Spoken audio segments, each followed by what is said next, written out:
My guest right now is Ron Chipperfield, the pride of Minnedosa, Manitoba, and the first captain in Edmonton Oilers history. Ron, can you talk about what an honor that is?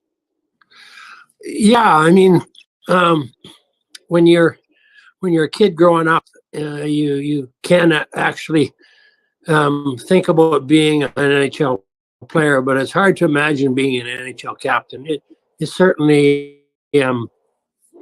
was a great honor, and I got to play with the greatest hockey player that ever lived, and sat beside him in the dressing room, and yeah, it was a big honor for sure. And growing up, you grew up in Minnedosa, correct? That's right. And going from small town Minnedosa to the big time in the NHL, playing with the greatest hockey player to ever live, I'm assuming you're referring to Gretzky. Yeah, of course. Yeah, I mean, I sat like when he put his head down to tie his skates and I put mine down to tie my skates, we were about 2 feet apart. So that's how close I was, kind of kitty corner to him, and in the dressing room, and got to watch him, how he prepared himself. I played 2 full years with him.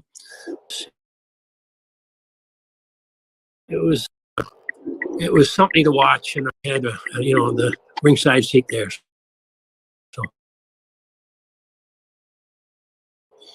That age, that he would be the greatest. when you, but I certainly had a feeling that he would. You never know because of injury and so on. He was just 18 and 19 years old when I played with him, and I knew he had the talent to do it, but you never know because injury and that kind of stuff can get in the way of just how good a player can be. Absolutely, you got that right there.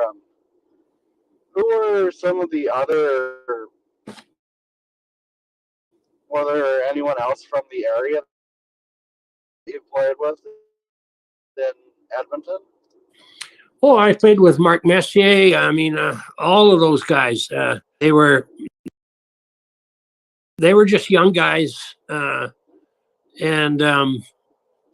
just coming into the team when I was captain there, and I tried to treat them well, and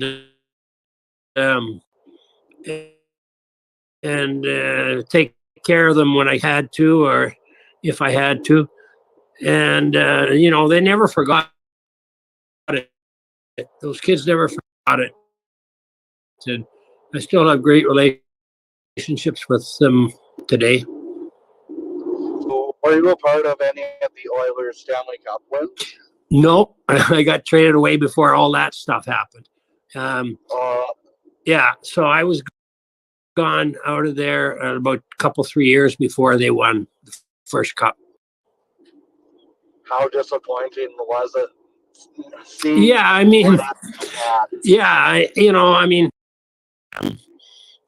I was disappointed. It just, I mean, it's the way your career moves, and it moves in inches all the time, and be part of that team that won the 5 cups. What were you actually traded to Quebec for a fellow named Ronnie Lowe, who's from Dauphin, or from Foxwarren, Manitoba, who I played junior with him in Dauphin, and he was a goaltender in Quebec, and the Oilers needed a goaltender, and Quebec needed a centerman, and it was traded on the trade deadline. So because I still see Ronnie Lowe around, and we laugh about that. What was it like being traded? Were you expecting it? Well, at the trade deadline, nobody's really everybody's kind of a little bit nervous. I can't say I was expecting it.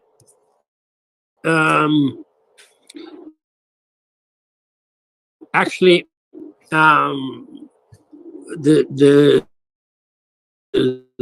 during that time, she subsequently died the day after I got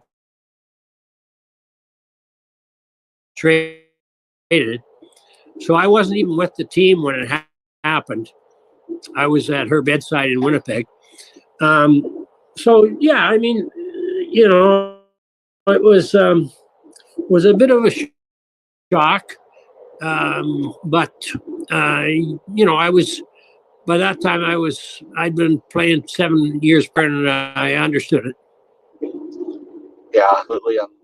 Just something you learn to live with. Yeah, that's right. I mean, I saw it happen to people, and I knew it certainly could happen to me. And a little later, it happened to Wayne. And, so Was prominent at that time, or? Well, the rules were all different. That was basically. No, there. It was pretty much the teams had a lot more power to make moves than they do today. What led to the bring the biggest change to the game, in your opinion? Well, what led? So they hired their lawyers, and they missed a couple of seasons almost, but through their fight, they were able to negotiate themselves a better deal, and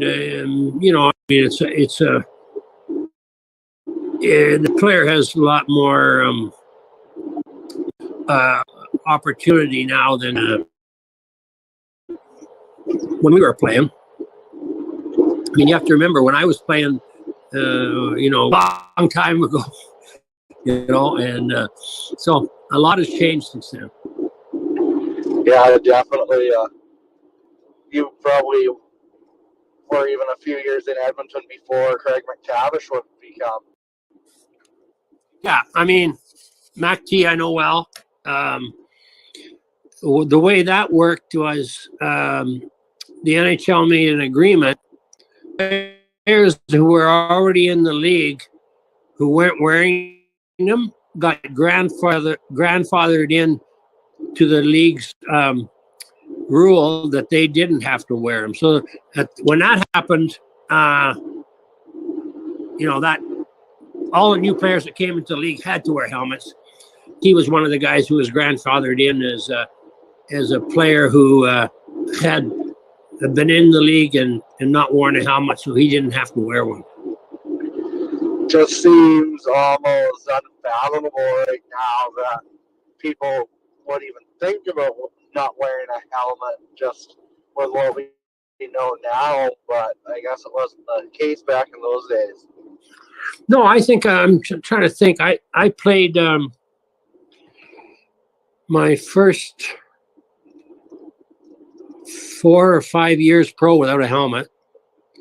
Finally, I put one on because we were playing the New York Islanders, and Pierre Guite, one of my line mates, went out to block out to. He was killing a penalty. Went out towards Ben, and a guy tripped him, and he fell down, and Potman shot the puck and hit him in the top of the helmet and busted about 5 pieces.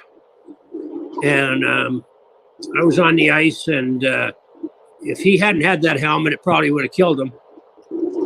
And it kind of changed my perspective right there. It took me a while to get it on because I had to use it in practice to get used to it and stuff. But pretty soon after that, I started wearing one. Yeah, I guess the same debate almost right now or a few years ago was visors. Back in those days, could you have imagined wearing a visor, something impeding your vision?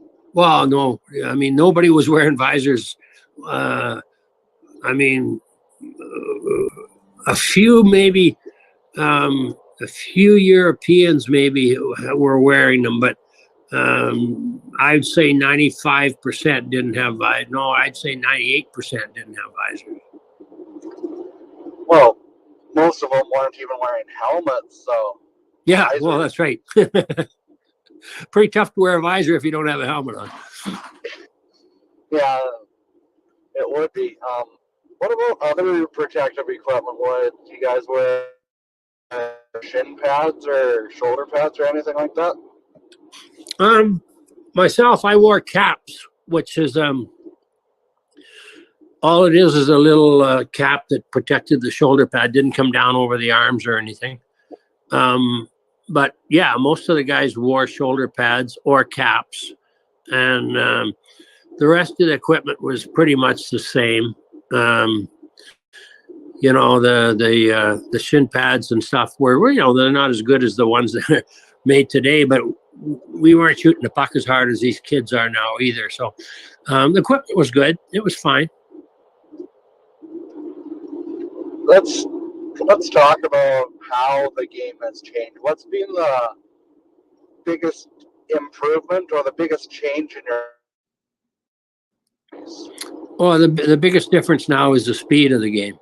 You know, these guys.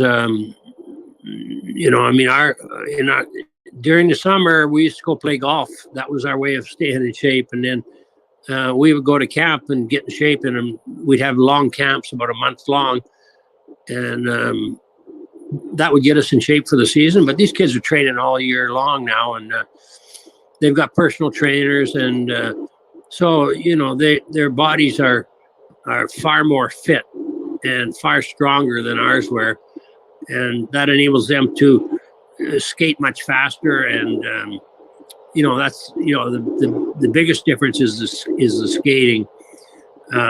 There's some other differences too, but the absolute number one is the ability to skate as fast as these guys can go now. Which coach do you think, or executive or personality, had the most effect on your career? Well, the coach that probably had the most effect was a fellow named Joe Crozier.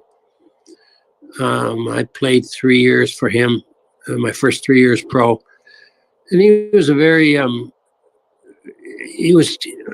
know, a very tough coach. Not, you know, not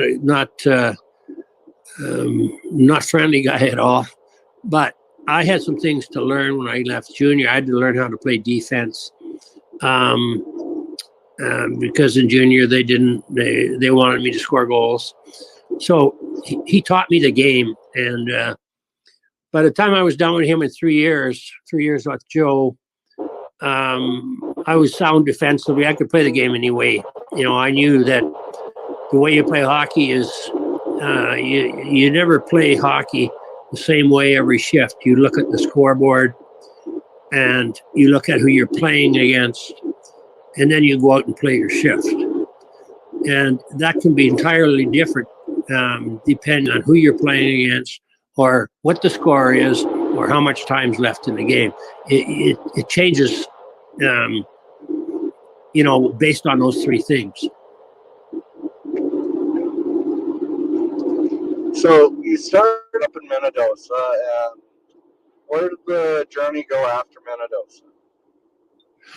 Well, in grade 9, I left and I went to Brandon. I went with Frank Taylor and Don Larway. We went to Brandon. We were in grade 9. And the three of us lived in a basement suite there. We went to school, and we played junior B hockey. It didn't work out very well that year because, you know, the Wheat Kings really didn't keep an eye on us, in the sense that we were on our own there basically. And the team that we were playing on, you know, they didn't practice much. And our games were against the military and the police and, you know, those types of guys, right? And, you know, we were 150 pounds and we're playing against 225 pound men. So anyway, we started there. We came home at Christmas time. Don went back to his hometown in Oak Lake, and Frank and I came back to Minnedosa. The next year I went to Dauphin as a 15-year-old, and I didn't expect to make the team, but camp started, and I was having a decent camp, and they decided to keep me. So I played as a 15-year-old for Dauphin, and then as a 16-year-old,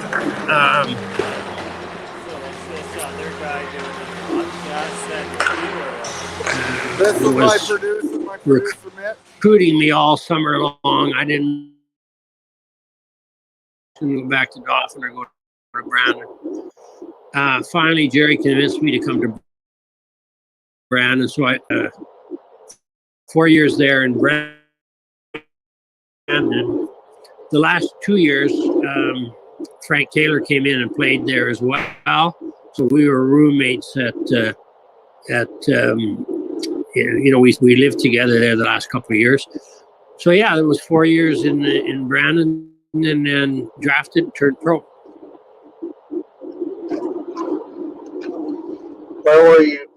Did Edmonton draft you, or were you selected by another team? No, at that time there was a NHL and WHA draft.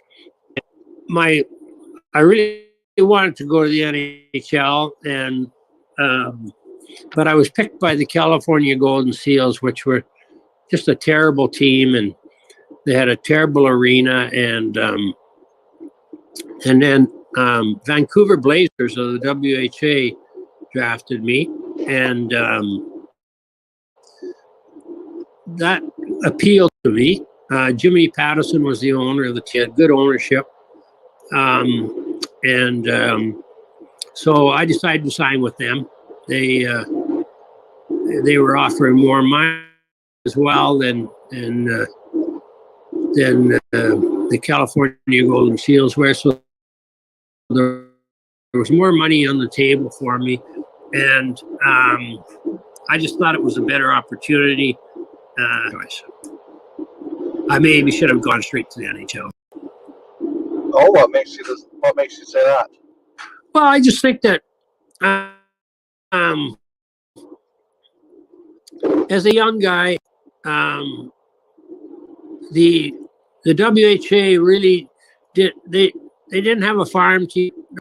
There weren't guys pushing you for your job or anything, and it was just took on a more relaxed atmosphere. The NHL was more the jobs were more competitive, and you know that's good for a player at a young age where he has to compete each and every night for his job. You know, I'm not unhappy with the way I did. I just kind of think that it might have been better for me to go directly to California. If it hadn't been California, I would have gone probably to mostly any other team. But I heard some horror stories there about white skates, and I don't know. It was just kind of.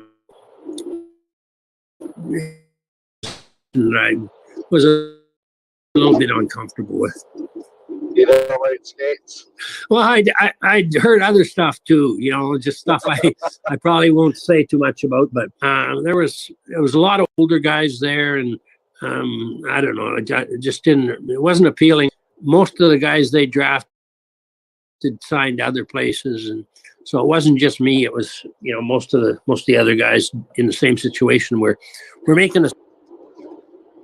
Yeah, and you said not having a farm system do you think that was one of the big things that led to the demise of the WHA? No, what happened to the WHA? What happened, you know, they ended up folding and the teams going to the NHL. Well, the WHA started signing all the first round draft picks when they were underage. So that bit the NHL where it hurt. As soon as the NHL were seeing Wayne Gretzky sign in the WHA, and there's all those other guys. There's Rob Ramage and Michel Goulet, Ken Linsman, Hartsburg, Pat Reagan. There's a whole whack of those guys that were going to be first round draft picks, and the WHA signed them the year before to long-term contracts. And the next year, the NHL said, no, we can't have that. We're going to bring 4 franchises in, and that was what happened. Yeah, they were the first league to pay someone $1 million, correct? What's that? I'm sorry? They were the first hockey league to pay someone over $1 million. Yeah, they paid Bobby Hull $1 million to come. Yeah. No, I mean, I enjoyed my time in the WHA. Nothing bad to say about it. It was a good league, good players, and gave me my first opportunity to play pro. So I really enjoyed it. So you went from Vancouver, and what led to your exit from Vancouver? Vancouver moved their team to Calgary. So they started in Vancouver. I think they played 2 years there, and then they were competing with the Canucks. And I just think they found it. The Canucks were playing pretty good then, and they found it that they weren't getting the fans that they wanted. So they went to Calgary, and so they just moved the team there. So I moved along with the team. Okay. Go down to California and play with the Golden Seals. Like, Calgary is a pretty good hockey market. Yeah, I really enjoyed it. I had 2 years in Calgary. I really liked that. And then Jimmy Pattison folded that team, and I got sold to Edmonton. So that's when I ended up going up to the Oilers. What's it like being told that, hey, you've been sold? I couldn't imagine that nowadays. Well, actually, it was pretty exciting for me. I knew the situation in Edmonton, and they had Glenn Sather there, who was a young guy who was coaching the team, and he was really fun to play for. Coming away from Joe Crozier wasn't that much fun playing for Joe at times, but Glenn had a really different attitude, and he was upbeat, positive guy, and made sure that you had fun coming to the rink. And if you put in the work and did your job, he left you alone. And so it was all positive there once I got to Edmonton.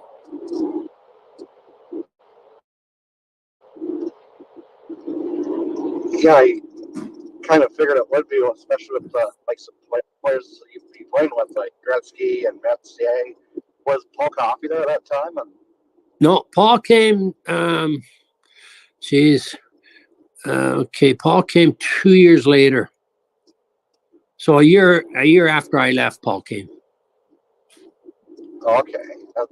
So you went from Edmonton to Quebec. Yeah. Who are some of the bigger players that you played with the Nordique? Oh, the Nordiques had a great team. They had Paul Stas. These guys were Hall of Famers. Hunter's a Hall of Famer. Michel Goulet was a team. Yeah, they did it. It's too bad it went down the way it did, and they relocated to Colorado. Yeah, no, it is too bad. The one good thing about going to Quebec was I got to play with John Paddock, who I'd played with in junior. He's from Oak River there, Manitoba. And I got to play with him, and that was great. He is a great friend still, and so that was really special. What was your favorite part about playing in Quebec? Well, just the fact we had a good team. You know, I enjoyed my experience there. I was taking French lessons and so on, and I enjoyed. After your time in Quebec, where did you go off to? Okay, so I had 2 more years on my NHL contract, and Quebec. I was talking with Maurice Fillion there, the general manager, and I knew John Ferguson in Winnipeg was trying to trade for me, so I wanted to go back to Winnipeg, and trade me. So I told him, if you don't trade me, I'm gonna go to Europe for a year, and then you're gonna lose me. I'll be able to go back to Winnipeg anyway. So he didn't trade me, and I got a team in Italy to pay me my whole contract. So I said I'm going to go over there for a year and become a free agent, come back. And I was talking to John, and he said, that they would honor the second year of my. That's what I did, and so I went to Italy, and I thought, so much, I stayed. And I was still making NHL money. And so I said, no, I'm just going to stay. I was 29. Those, you could play till you're 32, 33. That was about it. Ended up staying there for, I played for 3 years, and then I coached for 5 years, and then I was a general manager for 6 years, and I ended up living there, marrying my wife Christina, and I stayed there for 23 years. Oh wow! What did you know about hockey in Italy? Were you surprised at how well they took to it? Oh yeah, I mean it was competitive. I mean it wasn't the NHL. But it was still competitive, and had to work as hard as I did in NHL to get what I wanted out of it. So it wasn't by any way. It was let's put it this way. It was competitive enough that I had to play, work out, and be my best in order to accomplish what I wanted to. Do you get back down to Minnedosa at all? I'm actually coming in August. We've got a little reunion up in Clear Lake, and the Vikings are having a little reunion up there. So I'm going to come back and see the people in Minnedosa. I got some people I want to see there. I want to go up to Nipawin and see Harvey Ebner, and of course Frank Taylor, and those guys that I want to, along with some of my Viking guys that were all coming in from all over the place just for a few days. What advice do you have to people growing up in small towns that think, oh, I live in a small town, there's no way I'll make it to the NHL? What advice do you have to them that, don't give up? If you look at the players, the Canadian players in the NHL, the majority of them are from small places, not from big cities. They're from smaller towns, and you get in a small town, you get to play with older kids like when I was 12, I was playing, with midgets, 16 and under. And, that really helps. They won't let you jump out of your age group.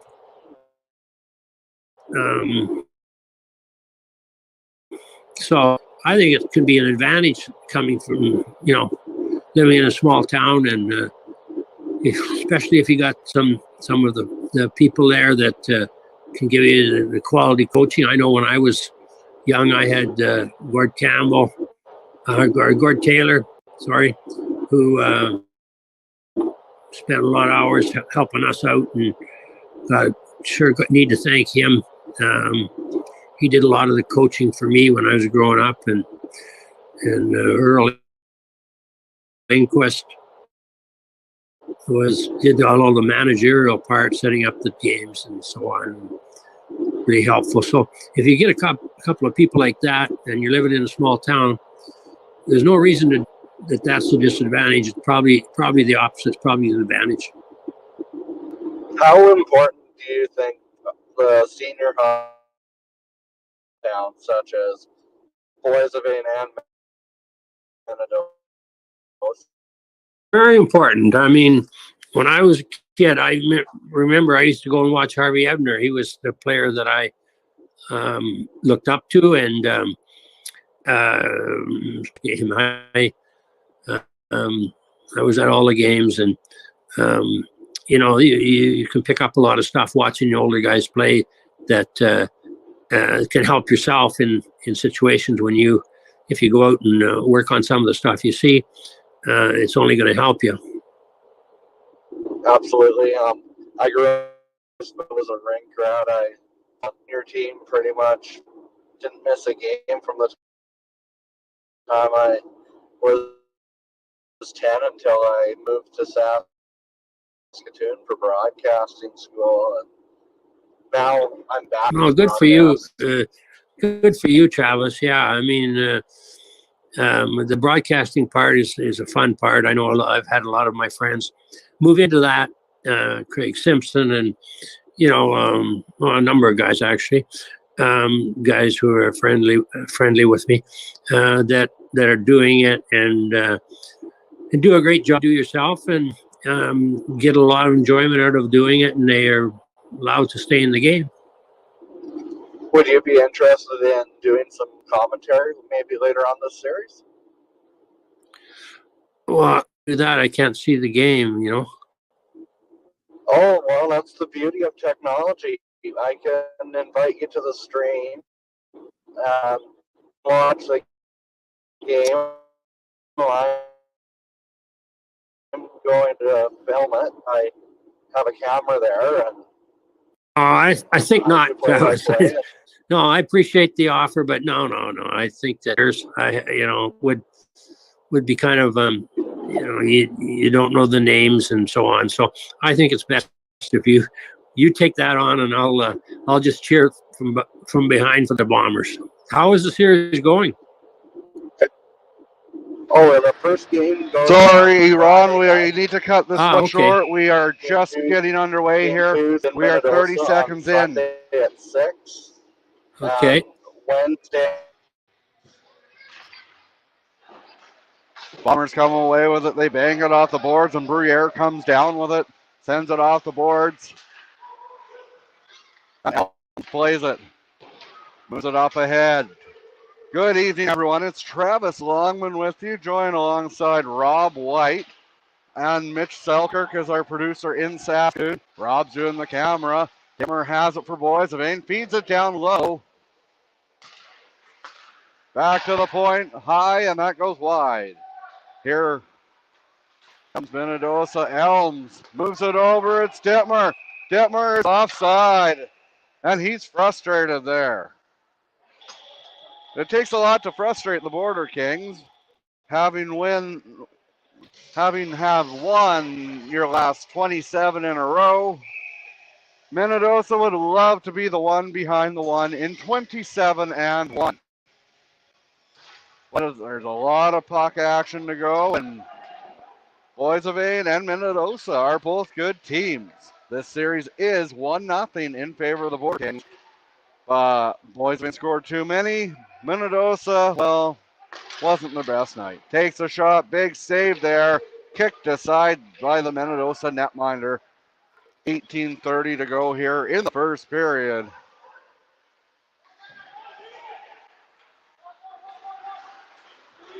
Bruyere trips. Under center ice he goes. He lets a wrist shot go off the outside of the net. Dittmer. Behind the net it goes for the Bombers. Moves up ahead, sends down on the ice. I was told that it would be Brady Palmer in net for the Border Kings tonight, but no, it is in fact Josh Pringle in the pipes. Ed mentioned on the postgame show that he was gonna go with Palmer tonight, but he's nowhere to be found. Hopefully, is everything okay? The score is still scoreless, just almost 2.5 minutes in.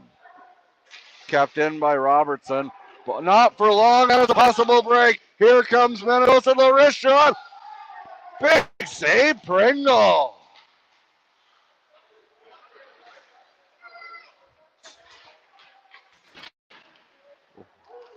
This game is being brought to you by a plethora of people, and we look forward to thanking everyone as Sawchuk breaks in.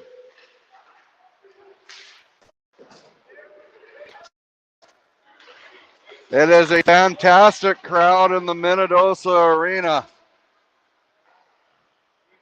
We've got 3 cameras set up for you. We've got 2 cameramen. Actually, we have 4 cameras set up for you. Technically 3. I'm from Saskatchewan. I had a long night last night. I was in Theodore, Saskatchewan, calling the Saskatchewan East Hockey League Championship game, which the Rocanville Tigers won the inaugural championship as Leiker moves it to Jeremy Johnson. Johnson's from nearby Rocanville. He's from Welland.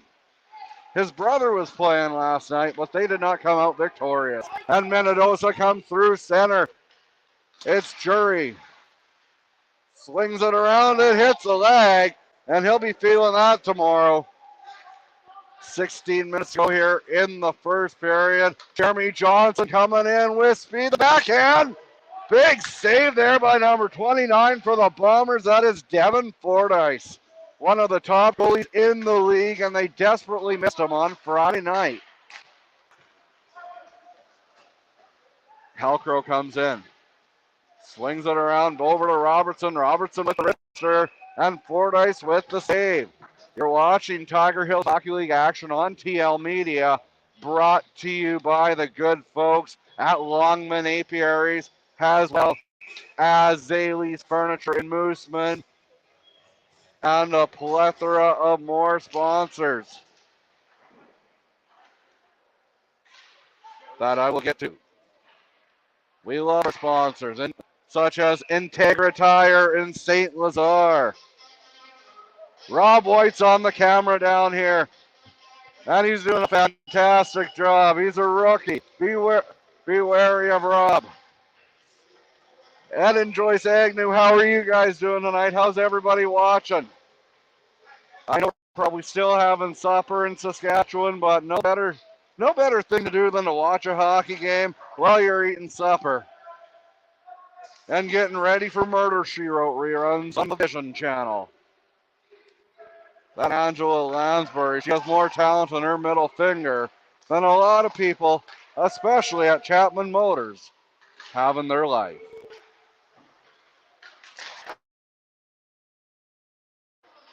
Just kidding. It is all love for Tanner and the people at Chapman Motors. I'd go consider a vehicle there, as long as Tanner didn't get in it. Just kidding. Big hit there. And they're drawing back and forth through the air. No, I don't think they're talking about what they have for supper. There's a little bit of bad blood brewing between these two teams, and you love to see it. Who wants to watch a bunch of, oh, well, you're going to win. Hockey is you got to be tough to play hockey. You got to be strong. Boissevain's heading to the box. It's Bruyere. 2 minutes or less. Beautiful scoreboard here at the Minnedosa Arena. Arguably the nicest one in the entire Tiger Hills Hockey League that I've seen. Down the ice it goes, and Fordyce plays it.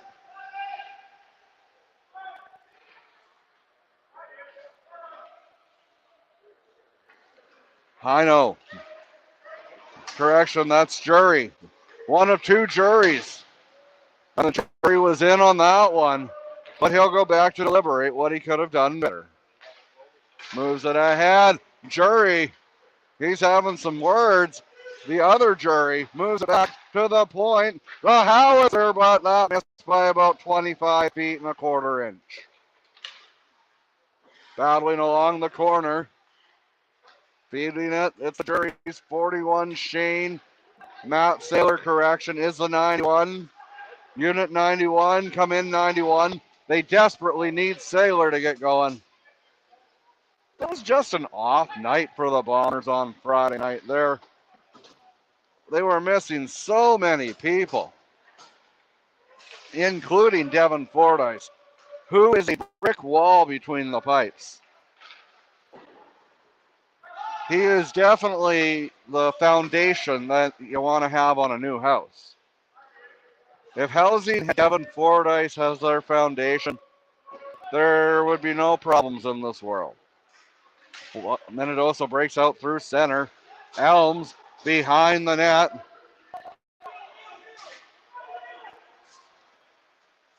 Elms comes in through center, lets a shot go. He scores! It wasn't the hardest shot in the world, but it was a CNI shot. And it's 1-0 for the Border Kings. Just 6 minutes, 58 seconds in. Elms with the shorty. And the number one fan of TL Media, Ollie and Shannon and Bowen. I don't see Levi. He's here though. All my boys are here. Coming to cheer on TL Media. More TL Media has more fans here than Boissevain does in Killarney. That rivalry is fantastic. Looking forward to doing many more games next season and really understanding the Tiger Hills Hockey League.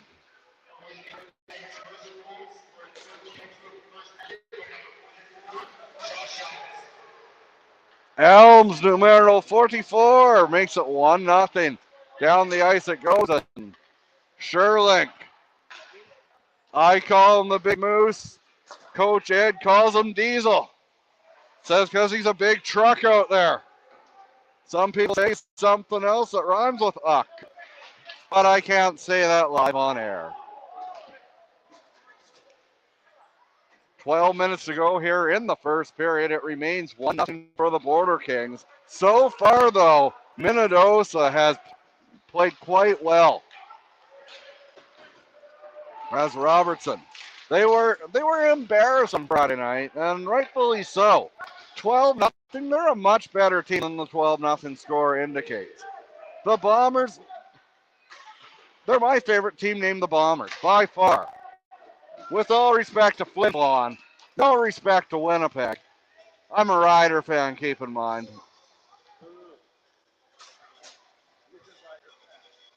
I'll wear green even if they go 0-18.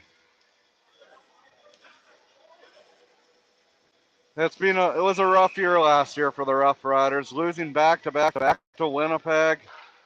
But this year they're going to win the Grey Cup, I guarantee it. If not, I'll get Ed to pay you $100. Because I don't have $100. I'm just a poor broadcaster.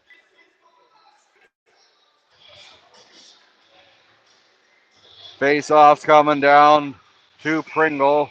Number 16, John Cowell. Cowell's taking the face-off. No relation to Simon. Well, they spell their names completely different. But Simon will be very critical of how Josh did on that face-off. Moves it over through center. Kirkland Leiker. Leiker goes in the corner, goes behind the net. losing the puck though, and Minnedosa comes away with it. Liker. Back to Robertson. Down the ice it goes.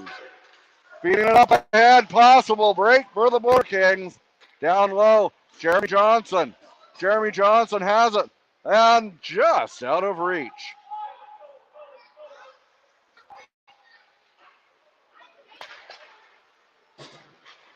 Jeremy Johnson moves it over. Liker. Liker gets it back, but the Bombers recover back the other way. Intercepted by Briere.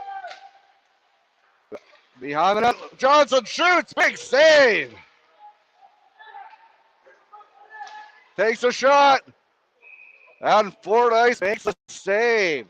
10:19 to go here in the first period. The score remains 1-0 for the Border Kings. You're watching Tiger Hills Hockey League action on TL Media, brought to you by Mitch's Midnight Mechanics, Longman Apiaries in Merrifield.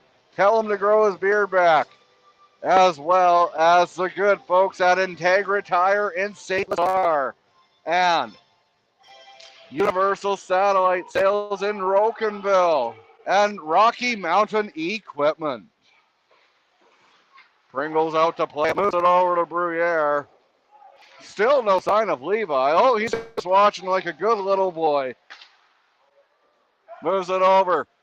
Zimmer.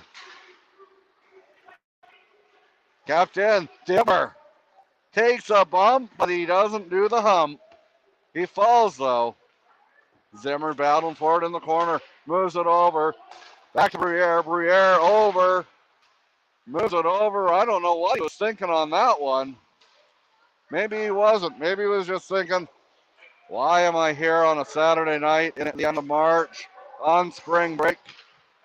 Answer, you play to win the game. And that's exactly as Boissevain pinches in. The backhand. Big save. Fordyce got a little bit lucky on that one. But it's great to get a little bit lucky sometimes. In the slot. Sawchuk. And Minnedosa has it. Trying to go back with speed, number 10. Pringle comes out to play it. The jury's still out on this one. Down the ice it goes. Fordyce just lets it go. I do really need to thank our tremendous sponsors from last night even. The Theodore Buffaloes and the Rocanville Tigers. What a fantastic game we were treated to last night in Theodore. Rocanville won 3-1 on a CNI shot by, the name escapes me right now, but it was one of the KG veterans, Arnerson. I probably completely butchered the pronunciation.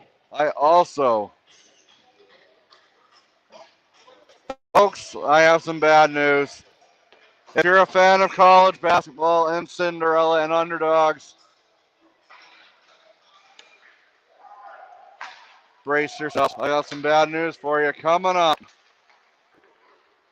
on next whistle. Moves it down, kicked, and here's Saylor.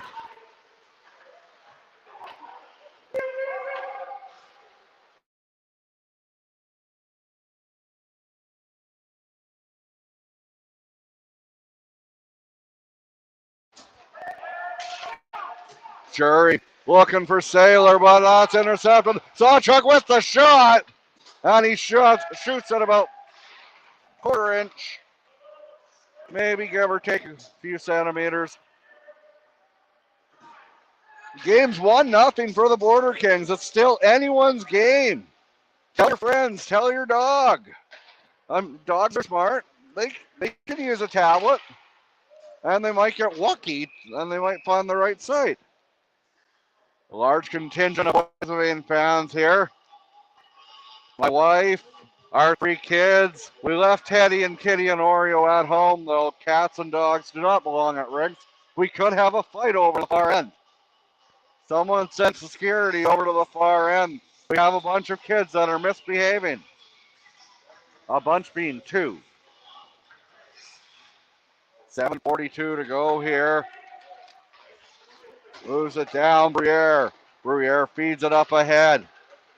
Up, and here comes Liker. Liker back, loses it. 1-0 for the Border Kings.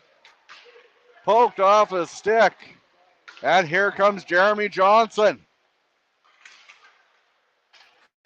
Back, Robertson. Here's to you, Mr. Robertson. He elects to pass it off, though. 7:10 when we split for this break here. It is still 1-0 for the Border Kings. You're watching Tiger Hills Hockey League action on TL Media. Brought to you by Rocky Mountain Equipment, Longman Apiaries, Zaley's Furniture, and also Mitch's Midnight Mechanics. Has the best looking fans in all of Boissevain and the world. Walk right by me. Does not look like they are behaving, judging by the look of Shannon's face. She is a great woman and a patient of a saint. Not much is happening in the way of offense right now. 6:45 to go here, but here's Jeremy Johnson looking to change that in deep. Johnson back. He lets the howitzer go. Sam Houston. Probably a little disappointed Sam Houston State didn't make. Big hit! And he takes a face wash on that one. They're jaw-jacking. Kirkland Liker's like, what's going on, man? Can't get a penalty here. But you're going to expect an intense game between these two. They're two very competitive teams. Boissevain embarrassed Minnedosa on Friday night. And Minnedosa's not going to take this line down like a liberal. They're going to be pumping back like a conservative. They might sound a little delusional like a lot of the conservative people that I'm friends with. But we're not going to talk politics. I don't want to start any wars. Or do I? No, I don't. TL Media is not in the game of starting wars. A war on the ice is good. A war anywhere else is not. Unless you're playing cards. And we heard too much Nickelback last night. Do not have much more songs Nickelback. I get it, it's CanCon and you gotta fulfill your quota. But play Rita McNeil or Gordon Lightfoot or something. Not Nickelback. Moves it over. Tanner, you probably also like Nickelback. Allen has it behind his net. Sherlink. Big Daddy Cool Diesel. Actually, wasn't that cool on that play. 5:26 to go here in the first period. Takes a shot, knocked away by the blocker. As they're battling.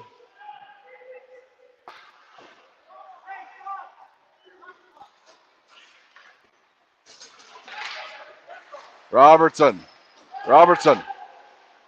Holds it. Puts it in front. And back to Elms, the goal scorer. Gets it over at Zimmer with the wrister. Mo, I know you're watching tonight. We drove past the Kent Hotel in Fox Warren today, and I thought of you, buddy.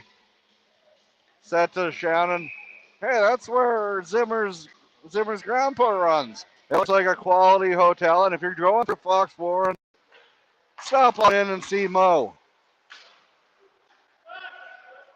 He's a good man, and there's always sports on TV. Down the ice it goes. 4:40 to go here in the first period. Still 1-0 in favor of the Border Kings.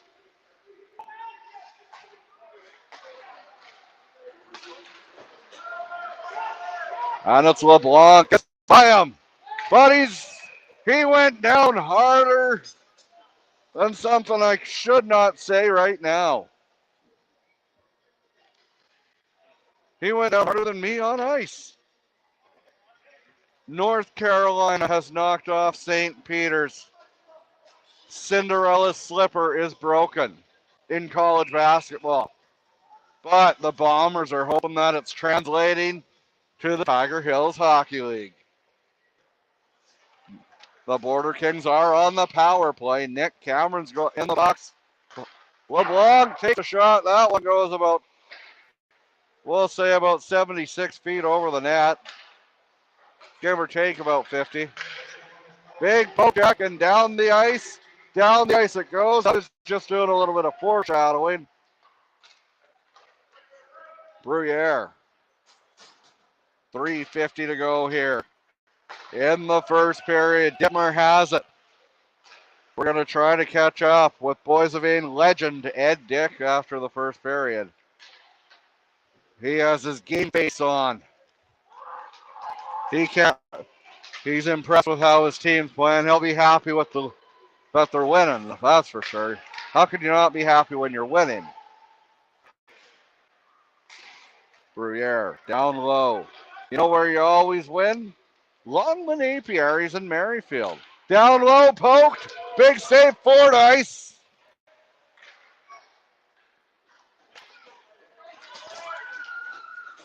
.309 left here in the first period. Shots on goal are 13-6 in favor of the Border Kings. This is a beautiful scoreboard. I just can't get over how awesome it is. Although I could think of a few other repairs that they maybe should have made, but at the same time, you got to know the score. Unless you're Killarney against Verdon. Down the ice, Elms keeps it in, though. I love the rivalry between Boissevain and Killarney. Looking forward to do many games in Shamrock Center next year. Big save there by Fordyce. As they battle along the backboards, and you can tell that the penalty is over, and they're back to even strength. Elms loses the puck. You don't hear that very often. 2:10 to go here in the first period. Liker takes a shot. He was thinking 5-hole, but so was Fordyce. He quickly closed it. Very quick on that 5-hole closing it. And you know where else they're very quick? Integra Tire in St. Lazare. We'll get you back on the road momentarily. If you want TL Media to be at your next event, all you have to do is send us a message, and I'll check with my manager and see if I have permission to do so, because behind every good man is an even better one, and I have one of the best. Okay, I have the best. She puts up with so much, and she deserves a medal. Takes a shot. Big save by Pringle. 1 minute, 35 seconds to go here in the first period. Boissevain still leads 1-0 on an early goal by Elms. Always dangerous. He's going to lay out the body, or he can put the puck in the back of the net, and that's what he did. Not sure if he's just going to go and lock the room, or if he's what's going on. But number 12 for the Clay Bergerson just went to the Minnedosa Bomber dressing room.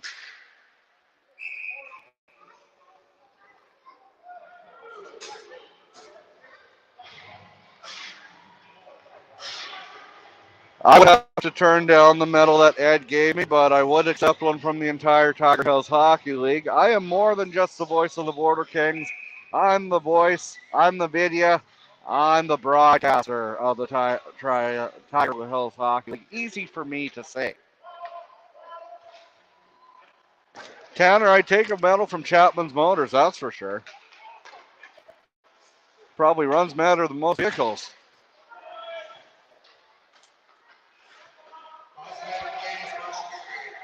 .57 seconds to go here.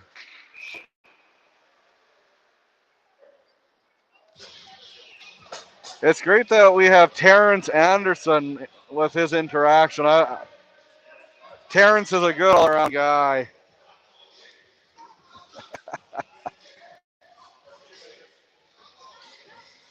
One nothing, 54 seconds to go here in the first period. It's still anybody's game. I'm looking at the bleacher on the sideboards.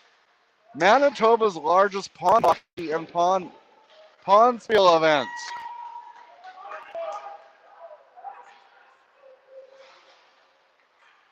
Oh, you're super something, Tanner, that's for sure. Your mom probably thinks you're super. You're super for Chapman Motors. You love it there, buddy, and that's fantastic. As Minnedosa takes a shot, big save by Pringle. 19.7 seconds to go here in the first period. And I do not see my kids. Let's hope they're behaving.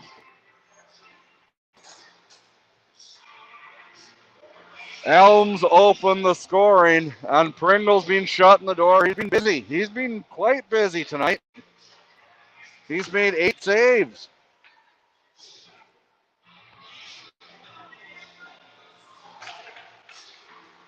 The shot, big save. He's made 9 saves.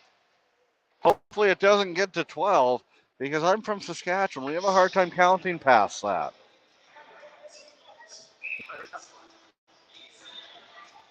Face off coming down near Pringle.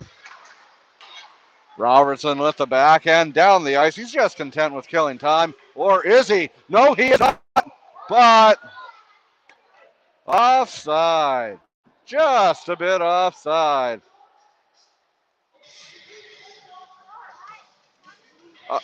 Fantastic crowd here tonight. This is a very nice arena with the scoreboard. I mean, like anything, I'm going to try to catch up with Mr. Money in the Bank, Ed Dick, at the end of the first period. Find out what he thinks needs to happen in the last 4 minutes.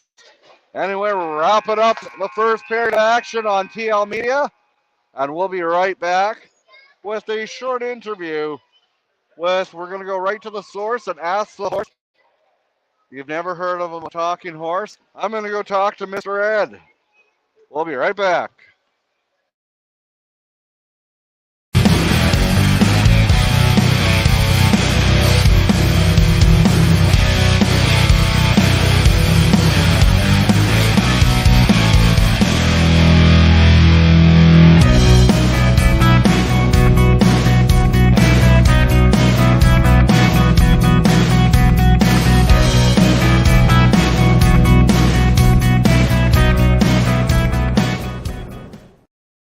Hey everyone, this is the reigning defending Canadian women's curling back-to-back Scotties champion, Carrie Anderson. More exciting Tiger Hills Hockey League action is coming up momentarily on TL Media.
I'm here right now with Mr. Ed Dick. Ed, you got to be happy with that start, but solid play for Fordyce. Absolutely. Absolutely. Yeah, hey, Fortis is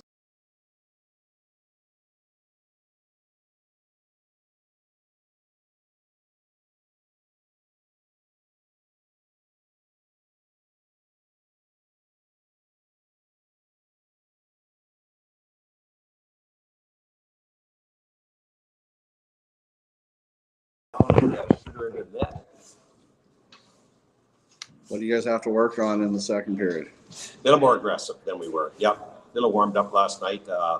Things are a little fun this weekend and that, but now we're gonna have some fun tonight. And now they're warmed up and they got all the juice out of their bodies and away they go. And we'll have a good second period. It'll be awesome. Anything you want to say to Tanner Anderson? Yeah, Tanner, man, I'll tell you what, I need a truck. I can't find a truck in the country. I only got about 100 grand left here. I'm using it up on these players here, so I only got about 100 G's left. So find me something 18-4, something white, you know. It's not that I'm prejudiced or anything, but I need a white one, okay? And anyways, you guys I just really appreciate what you guys are doing here. And I just want a big shout out to Ed and Joyce and Mom and Dad who are watching Boissevain right now. And to all the CHers, the crowd hecklers. Let's say hi to the CHers, And let's say hi to, imagine Erica's watching. Hi, Erica, my sister, and a few people from Ontario and all over the place. And that. So thanks for what you guys are doing. It's absolutely fantastic what you're doing in that. And but I'll tell you what, I like this team. I like their coach, man. They're good people, and I'm glad we're playing them instead of Gladstone, to be honest with you. They're fun. They're great people. Anything else you want to add? Absolutely. You're doing a great job. And we'll see in the second period. We got to gear up here a little bit. Absolutely. Well, good luck the rest of the way, and talk to you later. Thank you. Boissevain general manager, head coach, all-around good guy, Mr. Ed Dick. He's pretty impressed. I've never seen him not impressed. What about you, Rob? What are your thoughts of your very first Tiger Hills League action? Yeah, I've enjoyed it a lot. Yeah, it's good action, a lot of really good games so far. We will be right back with second period action. I'm going to go and check and see just how crazy my kids are driving my wife. We'll be right back with second period action.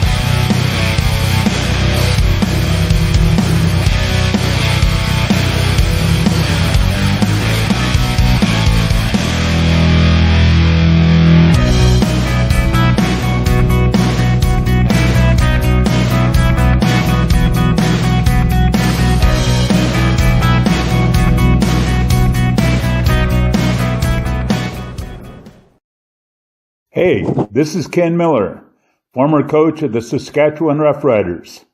You're watching the men of Tiger Hills Hockey League on TL Media. The next period begins shortly.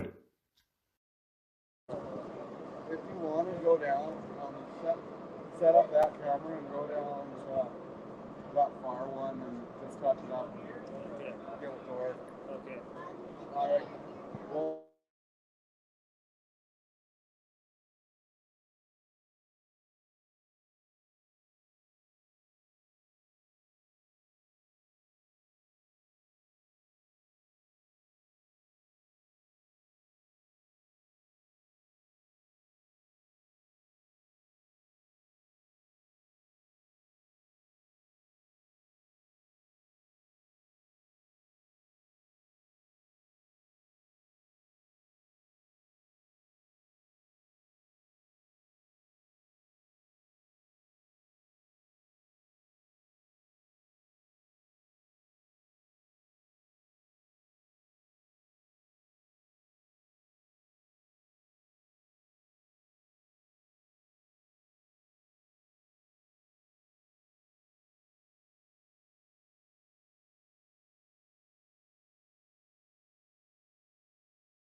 Welcome back. It is Travis Longman with you, and we hope you're enjoying this wherever you're watching from.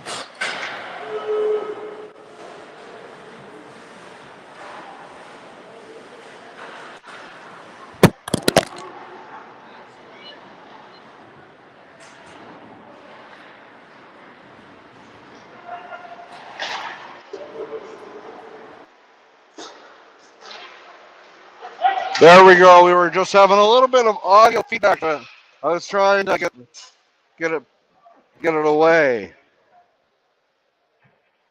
Joyce, it's nice to hear from you. Glad you're watching tonight. The kids, well, let's just say Shannon has her hands full. But they're pretty good. A lot of driving and a lot of traveling the last few days. Went to Yorkton, Saskatchewan last night. The kids did. I went to Theodore to broadcast the Sask East Hockey League Championship. Broken Bow 3-1 victors in Game 5 to claim the Sask East Championship. And that game, we got over 100 viewers. It was fantastic. How are you doing, Joyce? Off the boards and out. Bruyere plays it at center, moves it ahead to Elms. Elms, Bruyere back to retrieve it.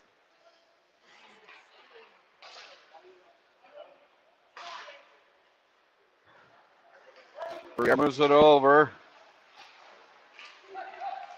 Through center, LeBlanc. LeBlanc moves it over off the leg. 1-0 in favor of the Border Kings. 140 seconds into the second period. This has been a much better game than Game 1, and Craig Cameron will be very happy with the start of his red and white.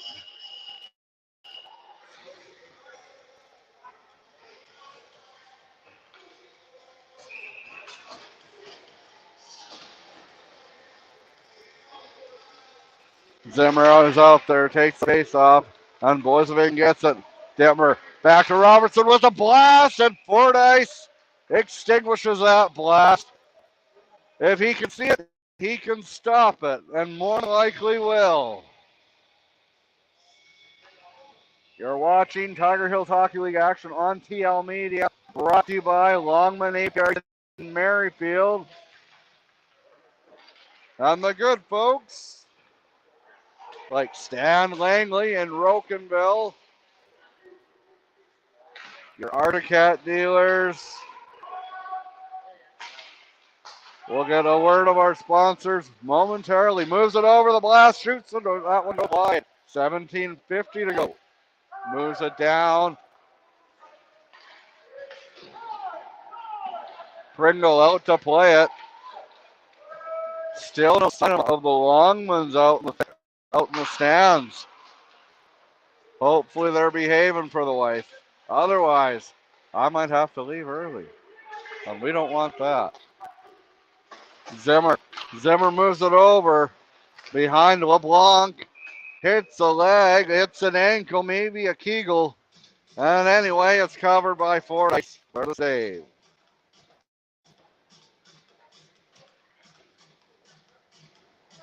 In a few years, my son will be needing a vehicle. Maybe he'll check out Chapman Motors in Killarney.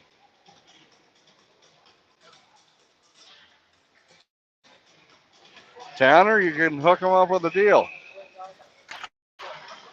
I'm sure by then it might be Anderson Motors in Killarney. T&A Motors. T&A Motors. And here comes Saylor. He back in. Great save, Pringle.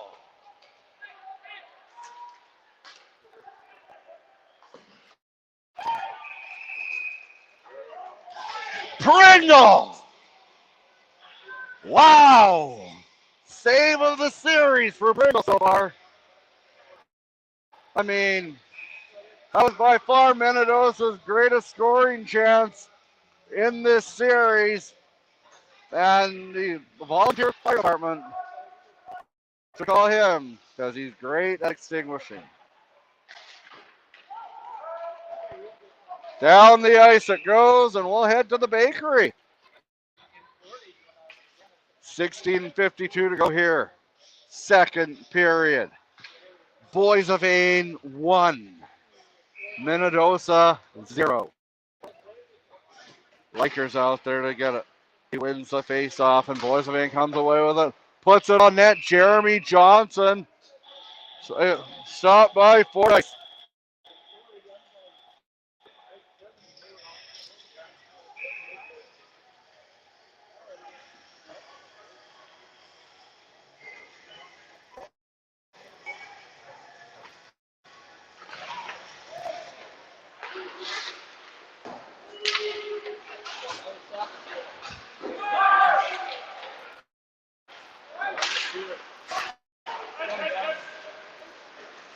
Takes a bump. Moves down the ice. Here comes Minnedosa back the other way. Hurrying hard. Stopped by Pringle. Johnson.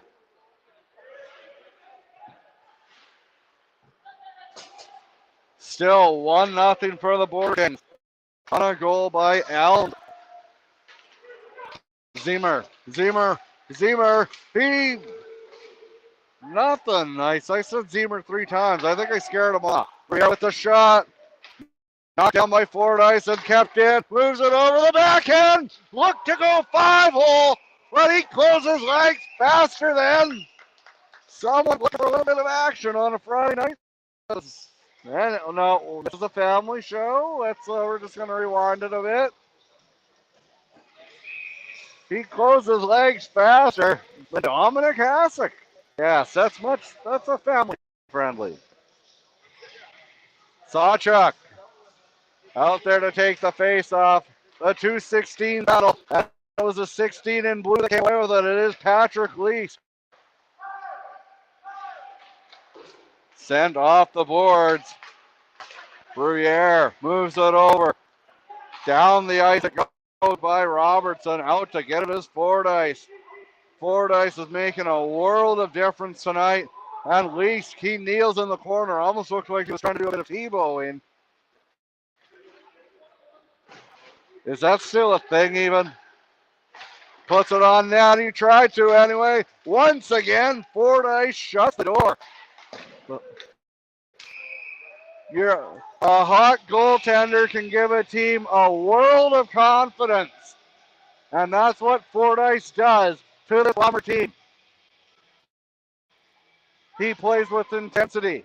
He plays with integrity. And he plays with intelligence. Oh, it's true. It's true. We are 6 days away from WrestleMania. I'm glad to hear that there is no Tiger Hills Hockey League action next weekend. However, if there is a game 4-5, there will be. I may have spoke too soon. It is Levi's birthday party on Saturday afternoon, and would be a game in Minnedosa. My status is very much up in the air on that one. Has my kids, justifiably so, take my top priority, especially birthdays. LeBlanc breaks out through the center, takes the wrist shot, awful ankle, moves it over.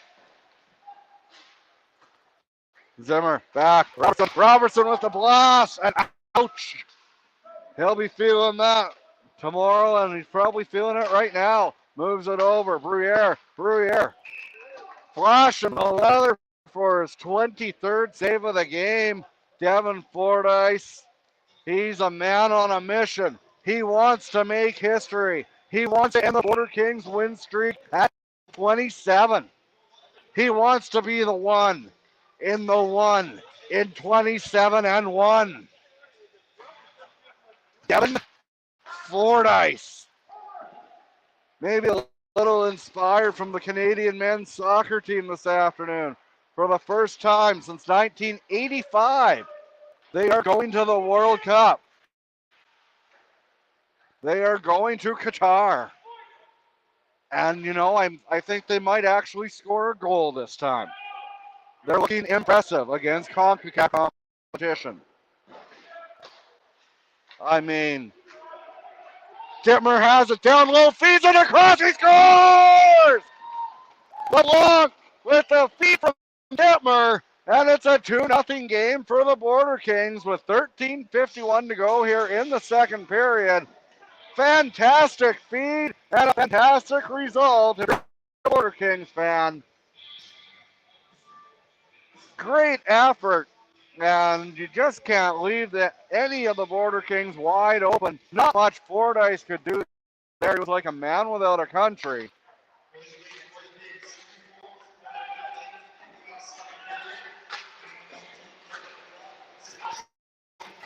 Devin LeBlanc's brother plays for the Elkhorn Minnedosa Seahawks, and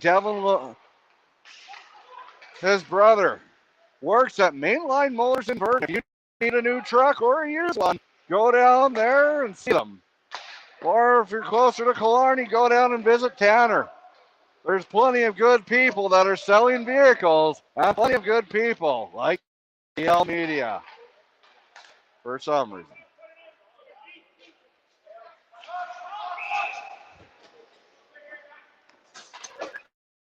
$13:06 to go here in the second period. 2-0 for the Border Kings.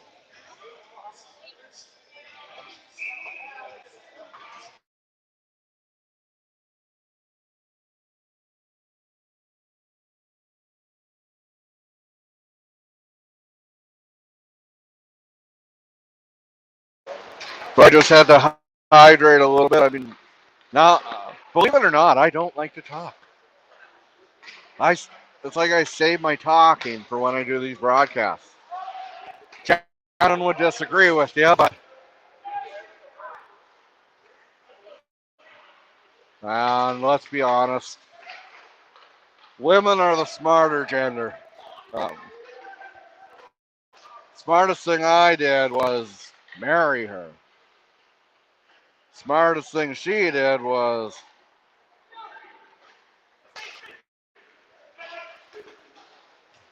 marry me, I guess. Big save there by Fordyce. 12:10 to go here in the second period. Feeds it down low. Back, Leiker moves it over. Robertson. Robertson takes the shot off the crest of the chest. We were trying to line up Carrie Anderson for an interview in the second period intermission, but I guess she's too busy winning bronze medals. Congratulations to friends of TL Media, Carrie Anderson. Heartbreaking loss last night to South Korea. But what a story the South Koreans are. When you think of powerhouse, Dittmer, he dangled, he buries, and it's 3-0 for the Border Kings. He made Fordyce had a move on the first juke, but then Dittmer with the drive, and the back end, and the bury, and the beauty, and the 3-0 goal. And probably, can we say it's the backbreaker? I'm going to say no. There's no quit in these Minnedosa Bombers. Down 3, so what? We're going to keep playing our tails off until the game's done. It's the Minnedosa way. In the one season I've been covering the AHL, the Bombers have been one of the feel-good stories. 4th place in the East Division. Rode up in their first round against McGregor. Won the next 2. Down 2 against Cartwright. Won the next 3. They took a 2-1 series lead against Gladstone. Gladstone won game 4 here. Sawchuk. The backhand feed over to Leiker Rister. He doesn't know where it is. Just trying to feel around where it was. Back to Sam Houston, moves it over. Zemer with the wrist shot. Back down low. Jeremy Johnson. Robertson moves it over.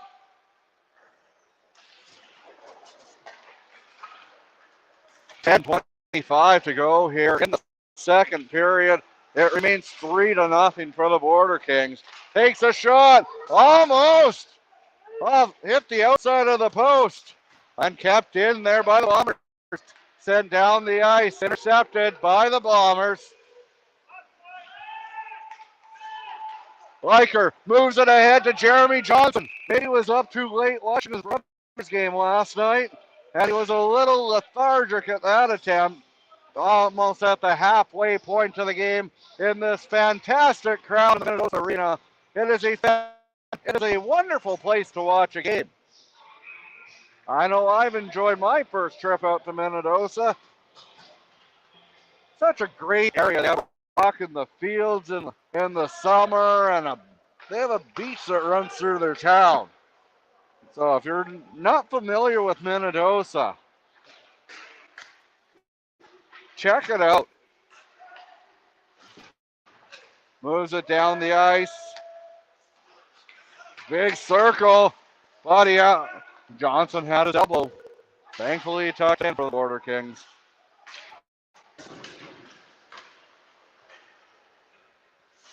.29 to go here in the second period. The championship trophy could be in Boissevain on Wednesday. And we'll have that game for you. And I believe I may have a commentator in person for that night. Jared, I think, is making the road trip all the way from Portage. Certainly doesn't have to. We do have our remainder of our broadcast schedule pretty much known, with the exception of the championship game. Boissevain and Minnedosa will play game 3. 2-on-1 the other way. Riker. Big poke check, but they forgot about Zemer. And we don't forget about Zemer. No. 4-0 for the Border Kings. The big blast, the forgotten man, it's 4-0. And these fans look dejected. Absolutely heartbreaking. Absolutely devastated. Absolutely devastated are the Bombers.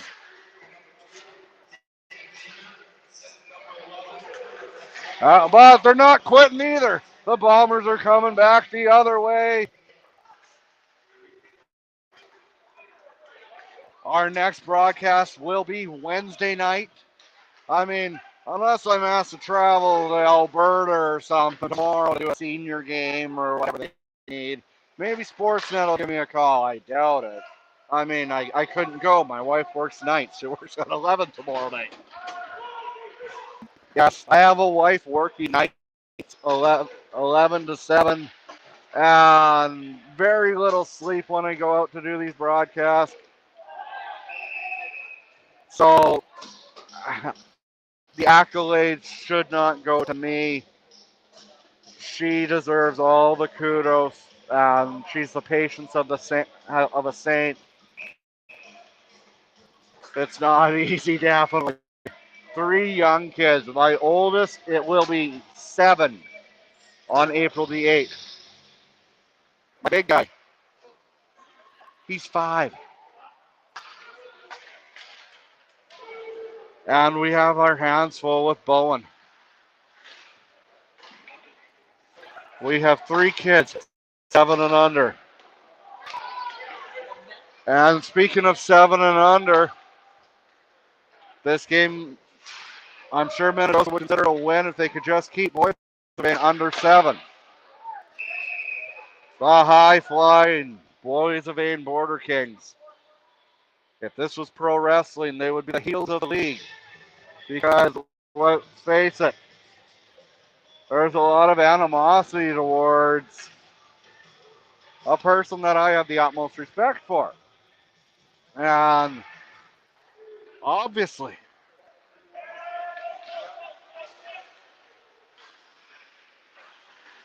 Obviously, the rules are the same for every team.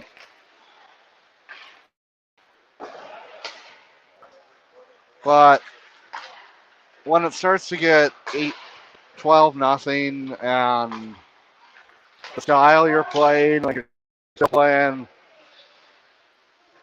Robertson with the blast, and you're still playing to run up the score potentially, you're going to ruffle a lot of feathers. I could see if it was a rivalry game between, well, we all know Boissevain and Killarney. At this point,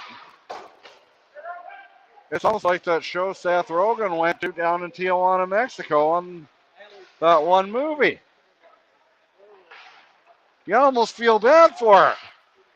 Takes a shot. Oh, that hit the outside of the net. Did not hit the inside.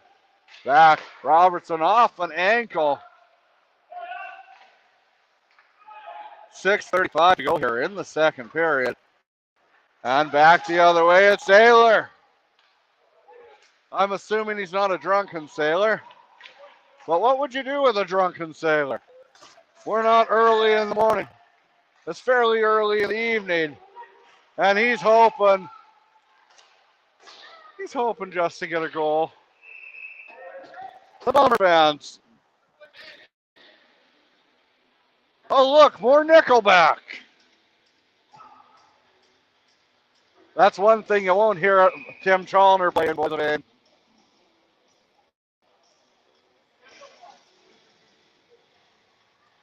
Tanner? I've never even been to Cartwright. How about I do the Shamrocks against the Clippers next year? We make it on a day where I can go out after the game and we go have pizza at Cartwright. Let's see if there'll be a game sponsor on TL Media. I'm always up for pizza. I'm always up for a road trip.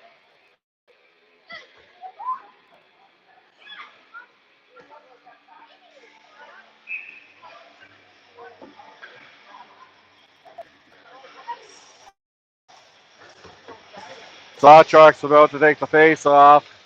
He wins it back. Elms had it. Hellcrow. Elms now looking for a second. The backhand. Off the bar.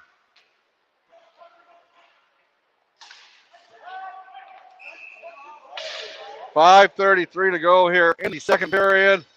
4-0. 4-0. Boissevain. Shots on goal are 33 to 14. Had it have not been the play for Devin Fordyce, he has stood on his head almost literally tonight. All due respect to the netminder on Friday, they sure miss Fordyce.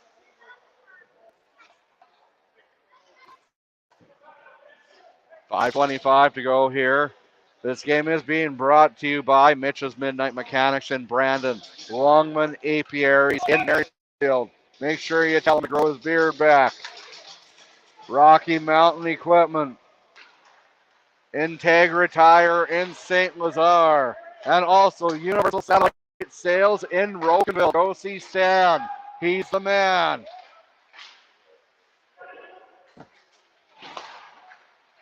Takes a shot, it goes wide. Sent down the ice, kept in though by Jeremy Johnson. Circling around, moves it down. Zemer thought about Michigan in it there, looked like. How's that? Michigan in it. I'm making up words now. Back to Johnson, moves it over. Zemer moves it back, moves it over, moves it back. It's a ping pong match here. Johnson has it knocked off his stick, and the jury is out now. But we find the verdict not guilty. And Boissevain sends it down the ice. Bunch of moaning and a word I cannot say on live TV. But this is not live TV. 4:20 to go here 420. My producer Mitch's favorite day of the year, 420. Don't you dare call him an ugly and hate-filled man.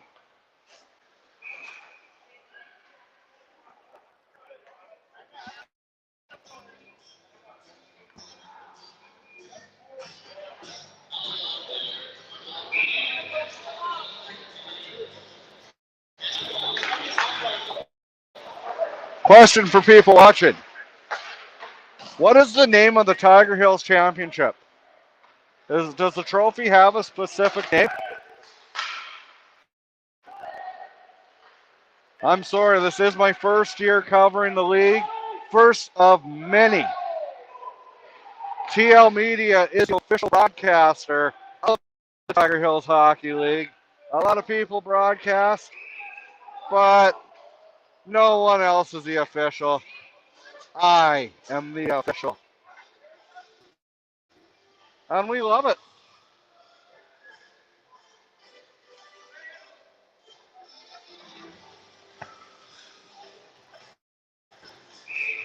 You guys are willing, you mean Chapman Motors will be willing to sponsor that? How about you throw TL Media a few dollars and you can be the official sponsor of the Manitoba Cup.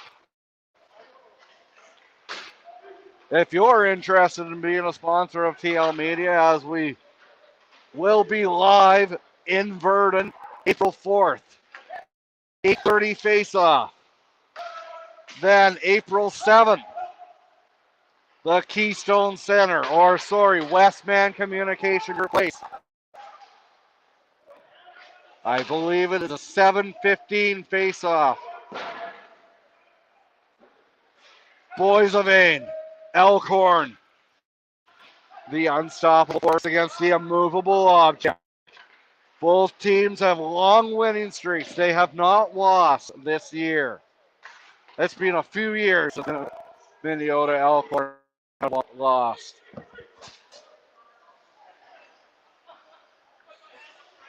And TL Media will be in Verdun. We will be in Brandon.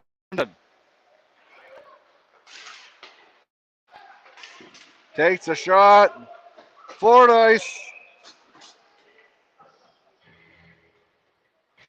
2:33 to go here in the second period. Just a 4-0 Boissevain lead. A lot better than what it was in game one at the time.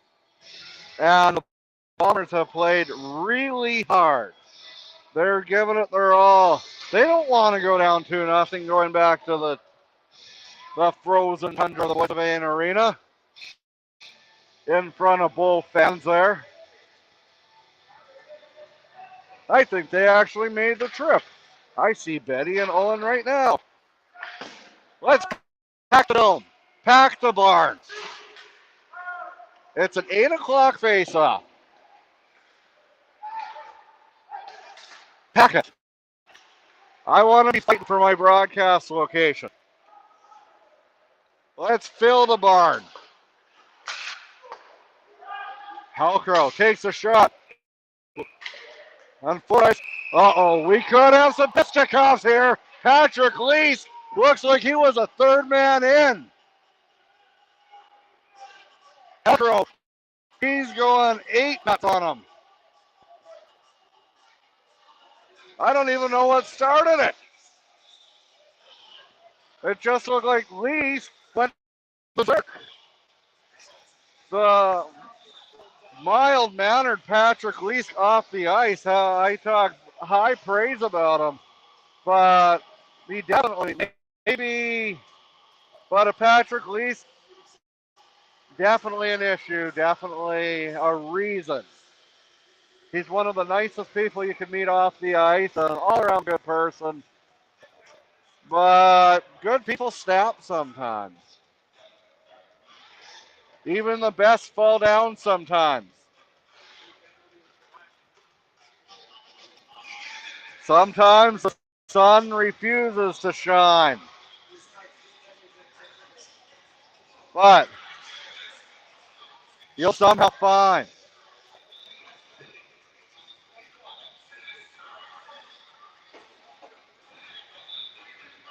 If you and I collide, go to Chapman Motors to replace your vehicle. I'm sorry, that was a terrible song, a terrible pun.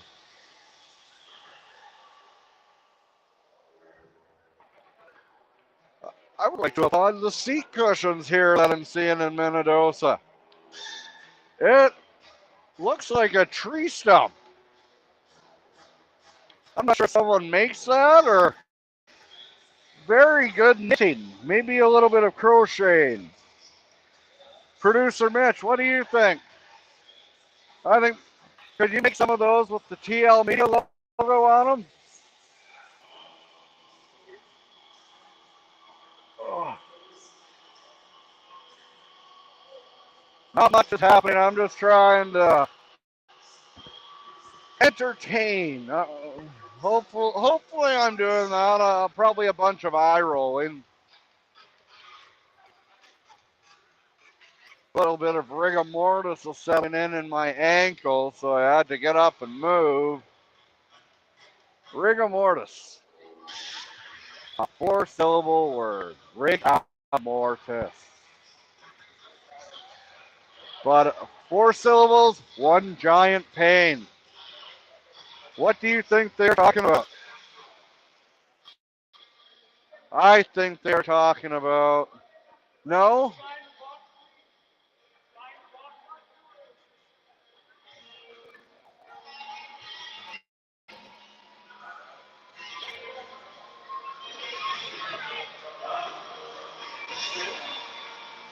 We're waiting for official word as to what the people's are doing in the sin bin.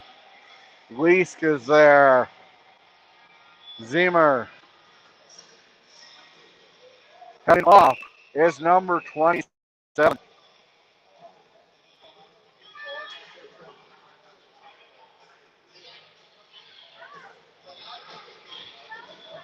If you're enjoying this, thank you so much for tuning in. This 4-0 game between Boissevain and Minnedosa. Takes a shot. Knocked away there by Pringle. Jury.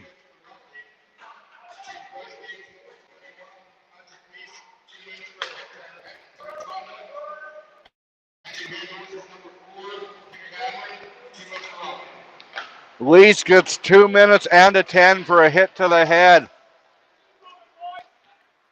1:33 to go here in the second period. A deep hole to climb for the Minnedosa Bombers. They're going to need to start digging their way out right now, and they could. Puts it on net, stopped by Pringle. Pringle has a shutout right now. I said it about this time in game 1, so don't at me, bro. Don't get mad at me. I'm just a broadcaster. It is just a superstition.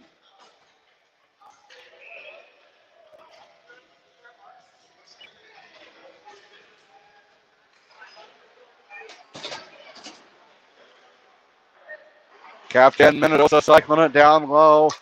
Minute 10 to go here, and the puck goes high. Jeremy Johnson sends it down the ice. That's at center now, and Sawchuk has it. Takes a bump as he's battling 4 Bombers. I haven't seen 4 Bombers get beat like that since the 2007 Grey Cup. Oh, Sawchuk takes a knee, but now he takes an ankle, and he's in all alone. He shoots! Big save there, and he's pointing to center ice. The most exciting play in all of hockey, the penalty shot.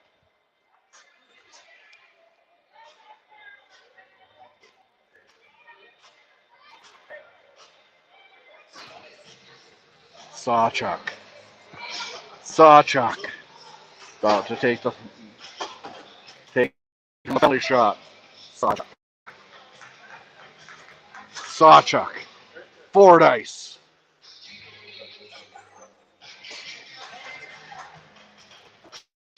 I'm apparently on crack. They signaled center ice. Someone's on crack. Mitch, how you doing?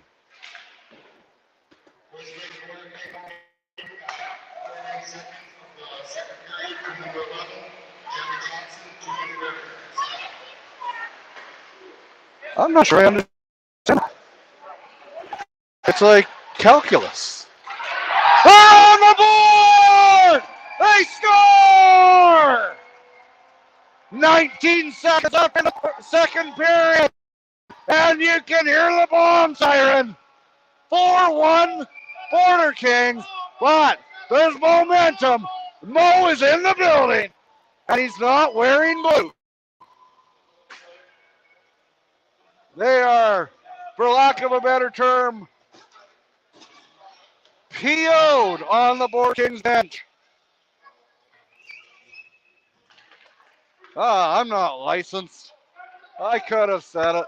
Here they come, the shot. Inches away from being inches away. Here come the Bombers back the other way. 5 seconds to go in the second period. The wrister kicked aside. Another one knocked away. Luckily, Dominic Hasek again. Pringle. The fans are into it. The Bombers are back. Stay tuned for third period of action on TL Media.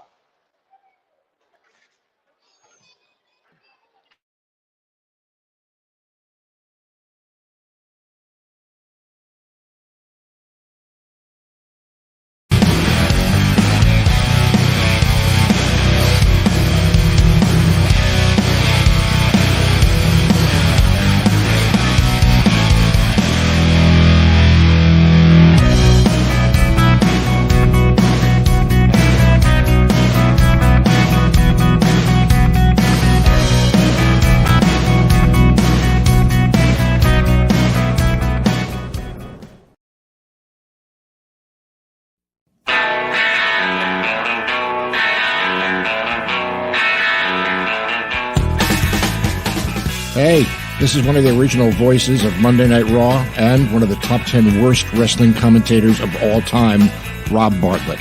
You're watching the Tiger Hills Hockey League on TL Media, which means you're a loser sitting in your mom's basement by yourself. The next period will begin shortly. Jesus, is this lame.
Welcome back. Game 2. The Tiger Hills Hockey League Championship Series. Boissevain, Minnedosa. Boissevain's up 4-1. But Minnedosa's on the power play to start the third period.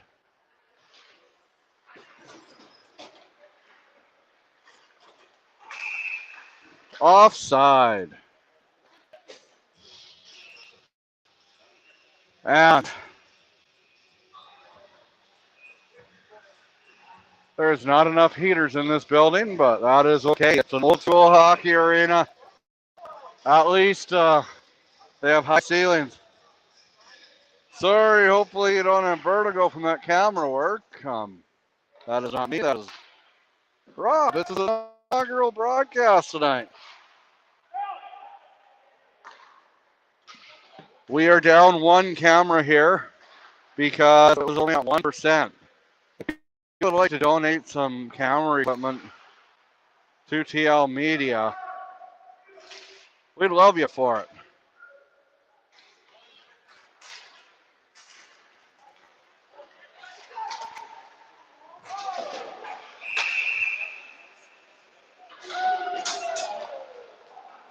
Two for us.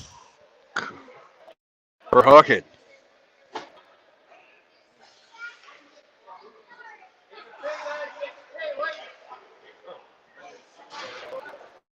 And it's going to be a 5-on-3 man advantage for 8 seconds.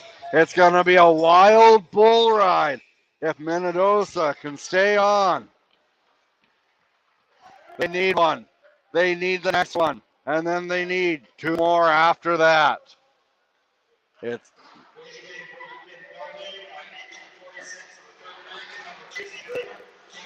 Zemer's in the box. He had a crucial goal here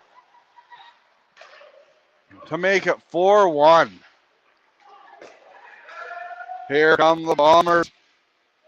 Being molested there by Zimmer.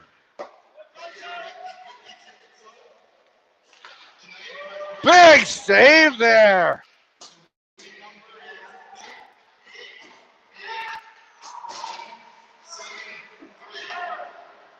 Our next action is Wednesday night. Will the trophy be in Boissevain, or will the comeback? Will there be a comeback of all comebacks tonight?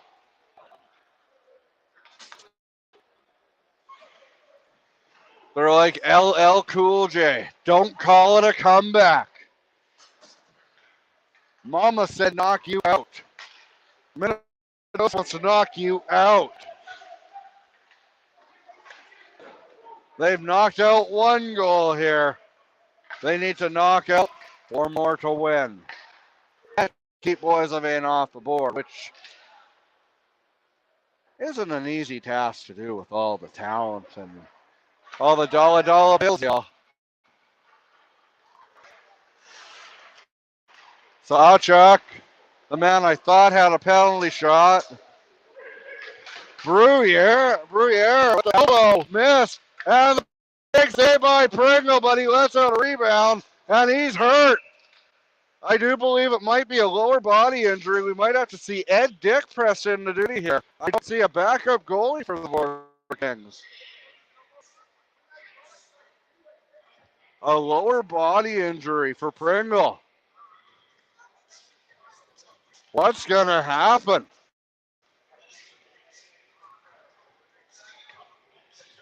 I mean, I'm not going to go in.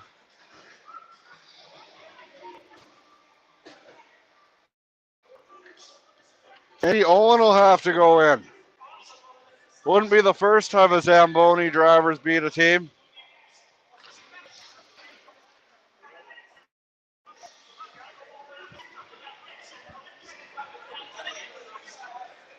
$16:48 to go here. Pringle has no choice but to stay in the game. Maybe they'll. And Ed's relieved, I bet. Pringle. Just a little bit of tightness in the midsection. Takes a shot. That goes wide. Down the ice it goes.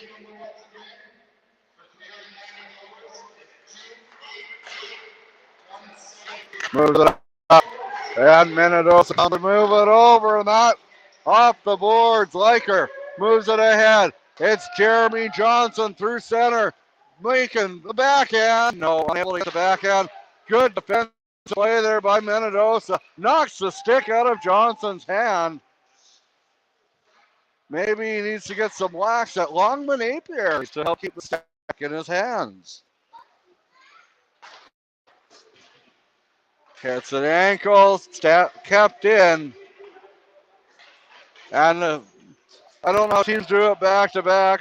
Today was my travel day. I traveled from Yorkton all the way to Boissevain and then to Minnedosa. And we're going to go back to Boissevain. 1,000 kilometers about over the last couple days. 3 games, 1 championship.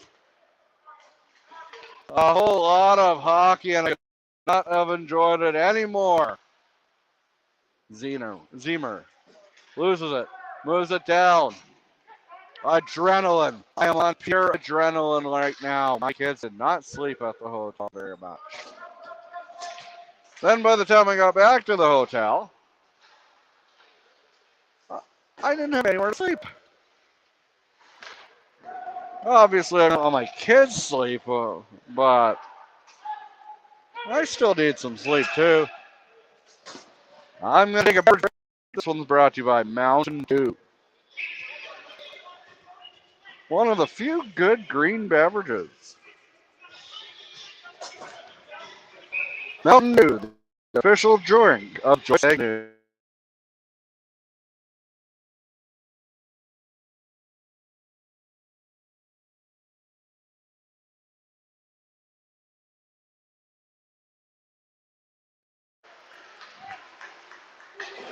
Welcome back. I'm Travis Longman, not to be confused with this Trevor guy.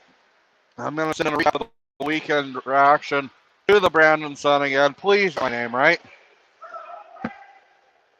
because I might actually shut up about it now. Sam Houston takes a shot. Oh, big rebound. Good defensive play there by the Bombers. LeBlanc battling along. He takes a bump. Gets it knocked off. Set down the ice. Zimmer moves it down in front.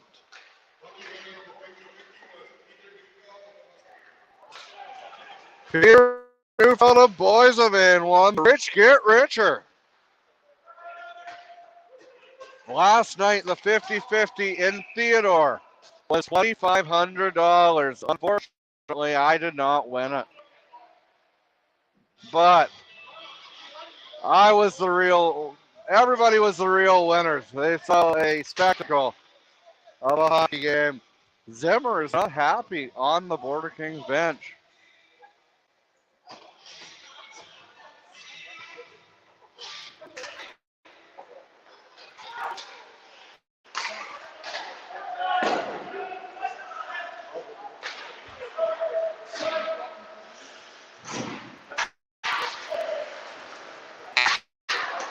Boissevain is more than just a hockey town. Takes a shot, that goes high.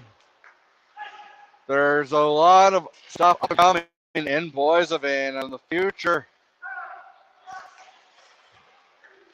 From what I hear, it sounds like it's going to be a thriving place coming up.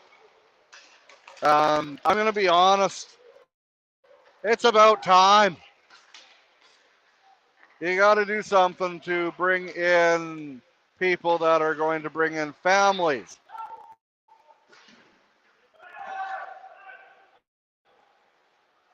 And gonna make them want to stay. Like any small town, really. You gotta have the economy. Vote for Travis Longman the next election. I'm just kidding. I have enough politics in my life that politics and religion are the 2 biggest causes of war. I'd like to correct that. Politics, religion, and not having a sense of humor. So much is lost because Everybody's so easily offended. I mean, you make one comment, you tell a joke, and you're suddenly public enemy number one.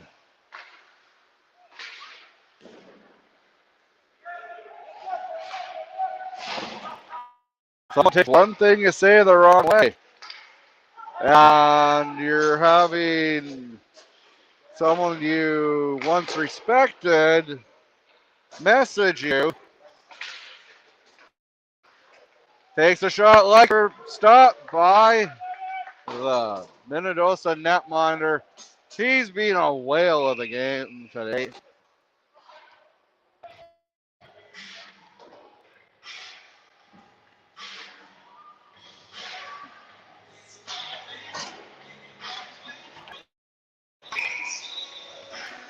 Boissevain allowed an early goal in the or a late goal at the end of the second period, but no worse for wear here. And there takes a no worse for wear. Their confidence is not shaken, but Minnedosa, their team full of pride.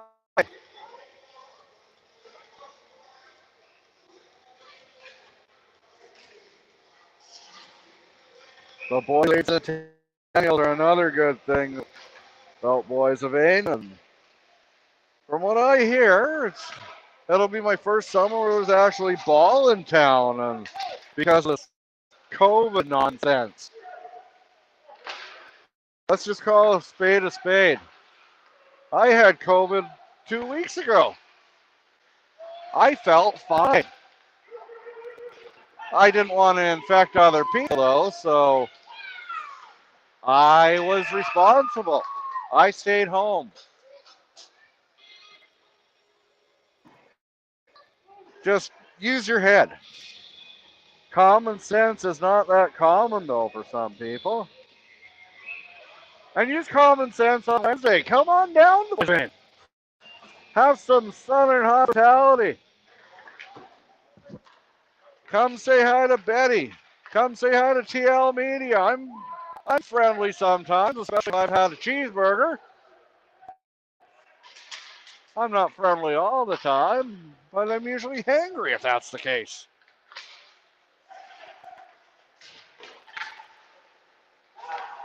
"11 minutes to go here in the third period.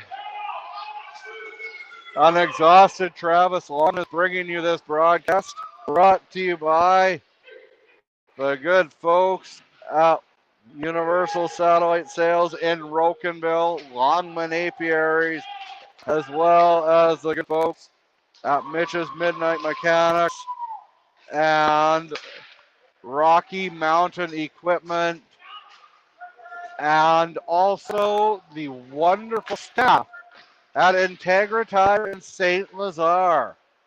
They have integrity, intensity, and intelligence. Oh, it's true. It's darn true.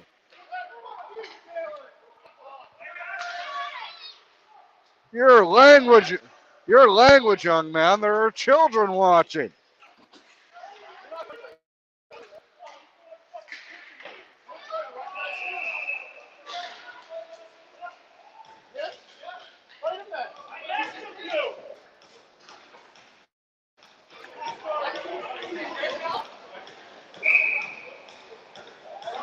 And the man with the man bun is having words with the Boissevain bench. Real tough wearing a man bun. All in good fun. I do not mean to insult people with man buns. Yes, I do. You have a man bun. There's like the other way. Moves it over. Johnson. Back to the point. And a big defensive play for the Bombers. And the shot goes high. If I do not make that Boissevain, it's because someone with a man bun has thoroughly destroyed me and beat me up. Owen, can I get an escort out of this arena? I'm just kidding. They're pretty friendly here in Minnedosa. Even the guy with the man bun takes a shot. And we're still waiting for the tunage to stop here. It's like a lacrosse game here at the Minnedosa Arena. Except, that's one thing I wish was bigger in Manitoba. Lacrosse. Coming from Saskatchewan, we had the Rush. Back before the NLL ruined it with all the expansion and taking all their good players. They were the best team in the league.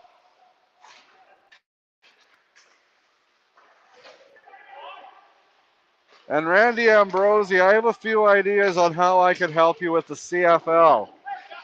Any publicity is good publicity. I'm not trying to bring in a fourth down. And that's Trav's rant. Okay, I can do a bit more. The NHL needs to change its division alignment. What was wrong with the top 8 teams in each conference making it? I mean, the LA Kings, god awful this year, and really probably won't make the playoffs for another 10 years. I'd like to apologize to the Kings fans. Both of them I know. I mean, you got LA wouldn't even have a team if they didn't buy Gretzky or steal Gretzky from Pocklington. You can thank Peter Pocklington for the reason the Kings even have a team. Zimmer moves it over, takes a shot, that one goes wide. Elms has it. Back. Oh, he got a little bit of a knob with his stick on it. But can't do much with that. 7:50 to go here. Boissevain still leads 4-1. Boissevain is 7:37 away from taking a stranglehold on this. But the good kind of stranglehold, like consenting stranglehold. And before I run over this gray area, I will change topics. Maybe we should take a break. Maybe we should thank our sponsors.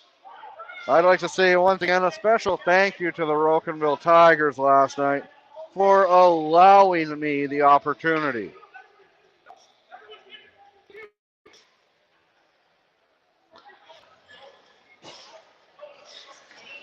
If you would like TL Media to announce your game, all you have to do is send me a message. TL_media@outlook.com. And if Shannon allows me to do it, we can make it happen. My agent. The best one money can buy. You gotta keep your wife happy. Guys, it's just easier that way.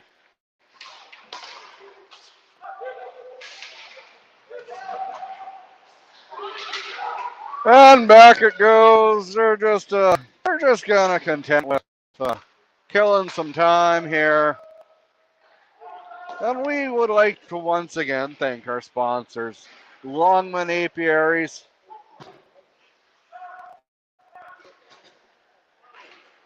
Mitch's Midnight Mechanics,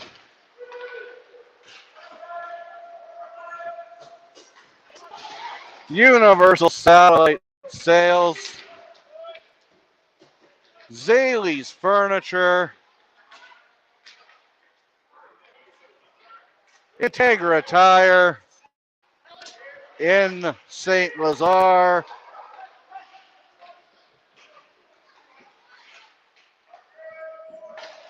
as well as Rocky Mountain Equipment and Vanderlei Industries. Whether you need it imported or exported today, all you gotta say is Vanderlei.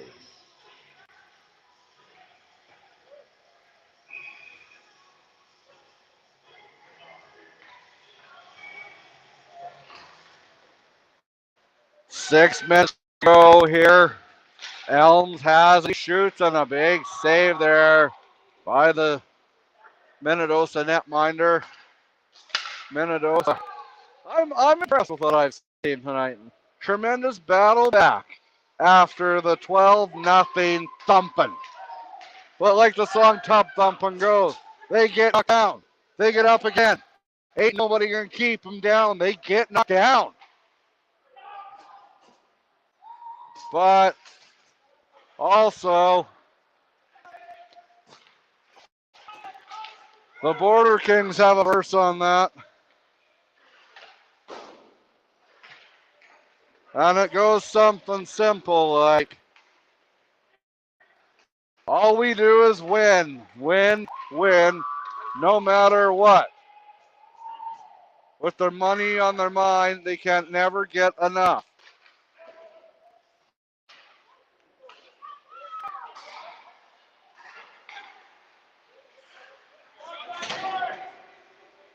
.450 to go here. And Minnedosa's breaking out. But breaking out is hard to do. Stood up by Robertson.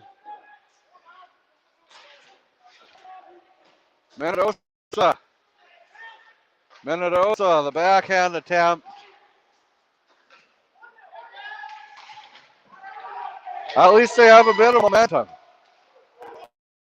Down the ice it goes, going hard with speed, Jeremy Johnson.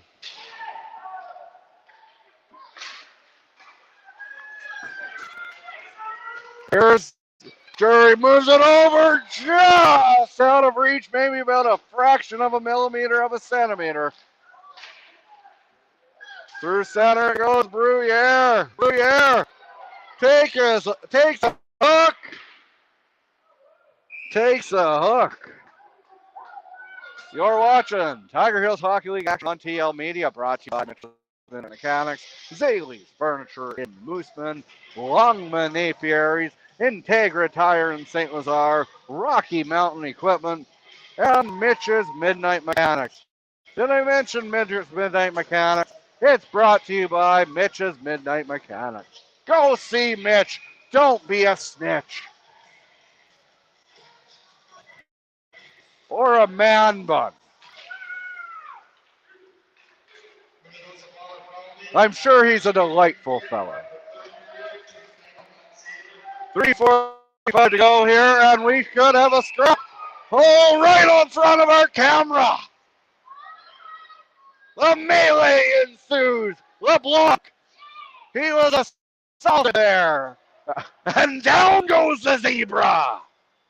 Uh-oh, better call PETA. We have a zebra down. 3:41 to go. The Bombers are sending a message. They're not taking this one lightly. They're a team with pride. They're a team with passion. They're a team with persistence.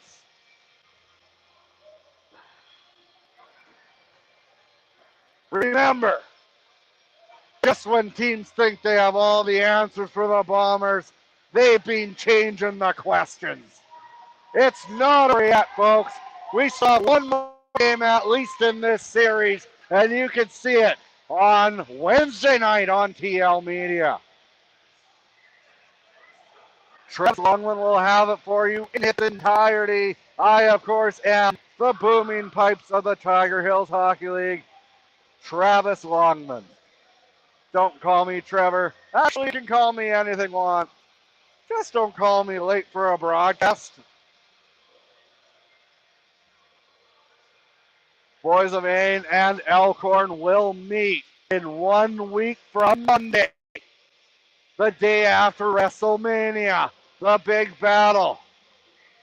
I'm gonna say that Boissevain and Elkhorn will be hyped up more than Brock Lesnar, Roman Reigns, and I'm gonna say it'll be a better battle. It definitely won't be predetermined. Will it be Zimmer's heading out? He just wants to consume the adult beverages, and he's acting like Macho Man Randy Savage. Oh, yeah! 3:40 to go here in the third period, and we got ourselves a slobber knocker. It's like pay-per-view Sunday. We'll take a break.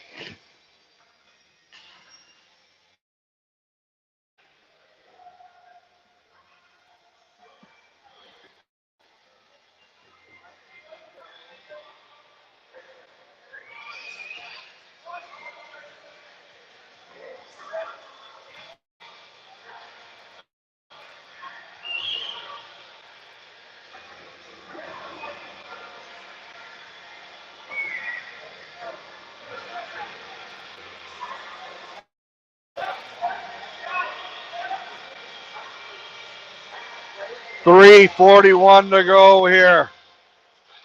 Boissevain's up 4-1.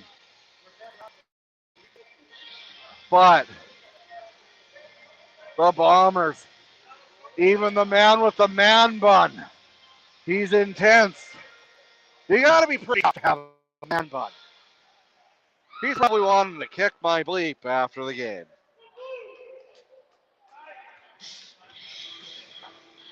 You got to love hockey here. There's some beauty dusters there. Robertson has a nice duster for Boissevain.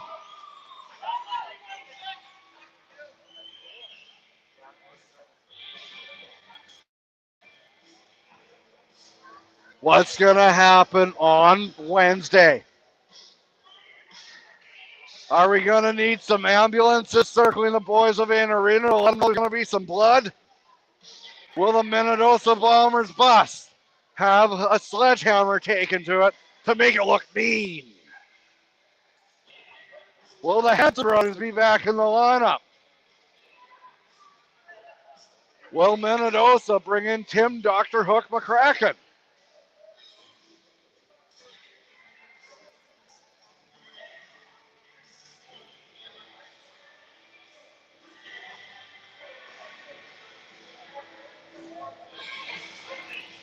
Will Mr. Roper find out that Jack Tripper is not gay? Find out Wednesday on TL Media.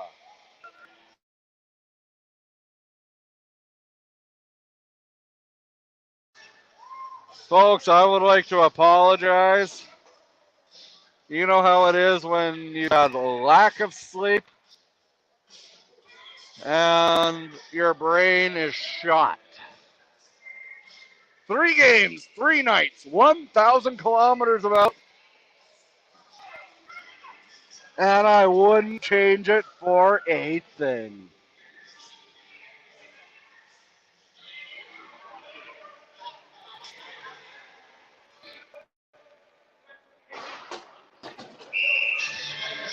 We'd like to applaud the work from our wonderful rookie cameraman, Rob White.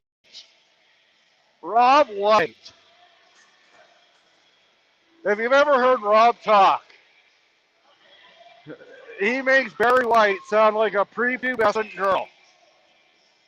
Booming pipes. And he's an all-around nice guy. And Rob, you're Trav's Titan of the game for TL Media.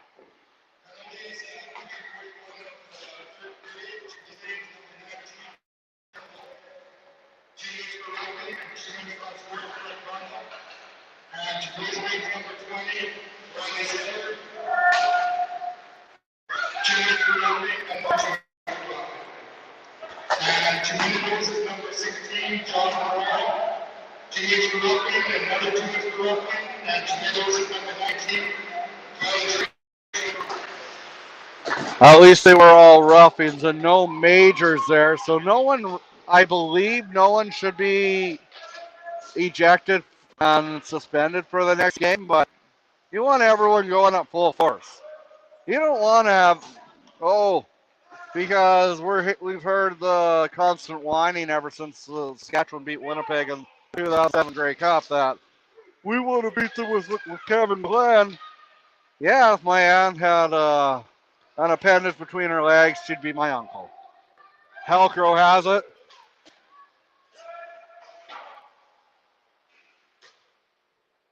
Rivalries, you gotta love them.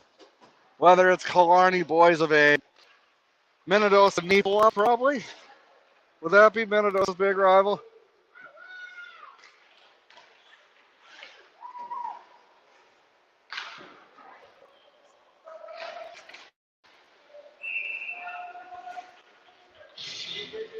Neepawa is probably Minnedosa's biggest rival, right? Or who would you say? It is Minnedosa and Neepawa. Killarney, Boissevain. Next year, I want to do a rivalry series. Let's have games lined up back to back to back to back. 1 at 2, 1 at 5, 1 at 8, not too far from each other. Back Robertson takes the shot. Or here's an idea. Boissevain, I'll do a triple header of Tiger Hills Hockey League action. Let's do a Tiger Hills showcase on TL Media. Ron White, if you're watching this, let's make it happen. Let's market this league. It's great hockey. Big hit there, and Patrick Leach lays the smackdown. But at the same time, you gotta wonder: is Ed trying to send a message?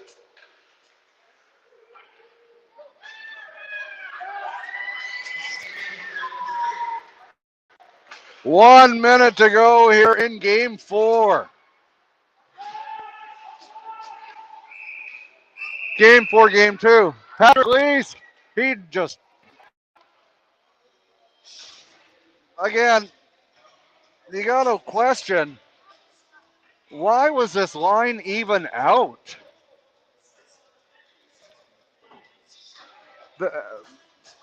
You just deliberately out there to cause nonsense. You're up 4-1, 50 seconds left. That is why a lot of people, I'm going to be honest here, I read Twitter. I have ears. A lot of people don't like the Border Kings.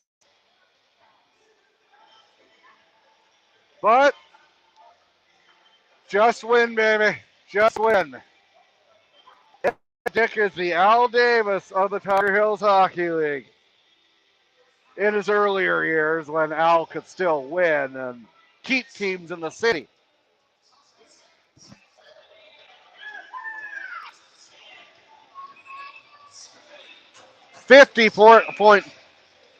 Let's rewind and try that again. 50.47 remaining here in Game 2. Game 2, not Game 4. If there is a Game 4, it'll be back here next Saturday, which you won't be able to see on TL Media because it's Levi's birthday party. And as much as I love doing hockey, my kids are top priority. I mean, money does talk, but you can't put a price on family. Robertson sends it down the ice, and I thought it hit the 3, 2, 1. Make the final. Boissevain 4, Minnedosa 1. The man with the man bun is not happy on the Minnedosa bench. I would not want to. I wouldn't want to piss him off.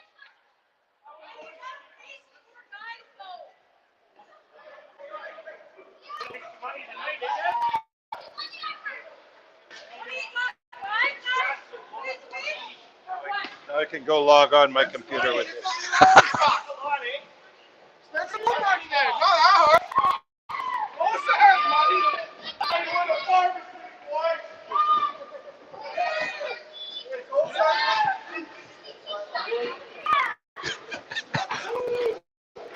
The intensity is boiling over here in Minnedosa.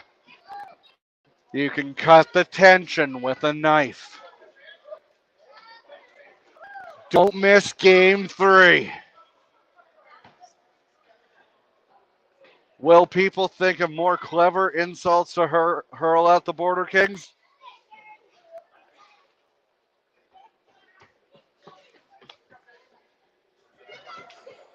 Trav's Titan from Minnedosa is the man with the man bun. You got to be so tough to wear a man bun. I mean, God bless him right there. He's my hero. But fans, I love the rivalry. You just lost a 4-1 hockey game. Your team, they played their tail off. And, you know, it is easy to say that, oh, there's only about 5 people from Boissevain. It doesn't care. He doesn't care. Fact is, he's in the championship. He's 1 win away from winning it. He doesn't care. He doesn't care what you think. He wins. Does he do it right? Depends who you ask. We need a new banner. Trav's rant. You know what? You like the guy? He's a nice guy. You can't beat him. Genuine nice human being. But I challenge fans, next game. I get it. Boissevain's not a very well-liked team.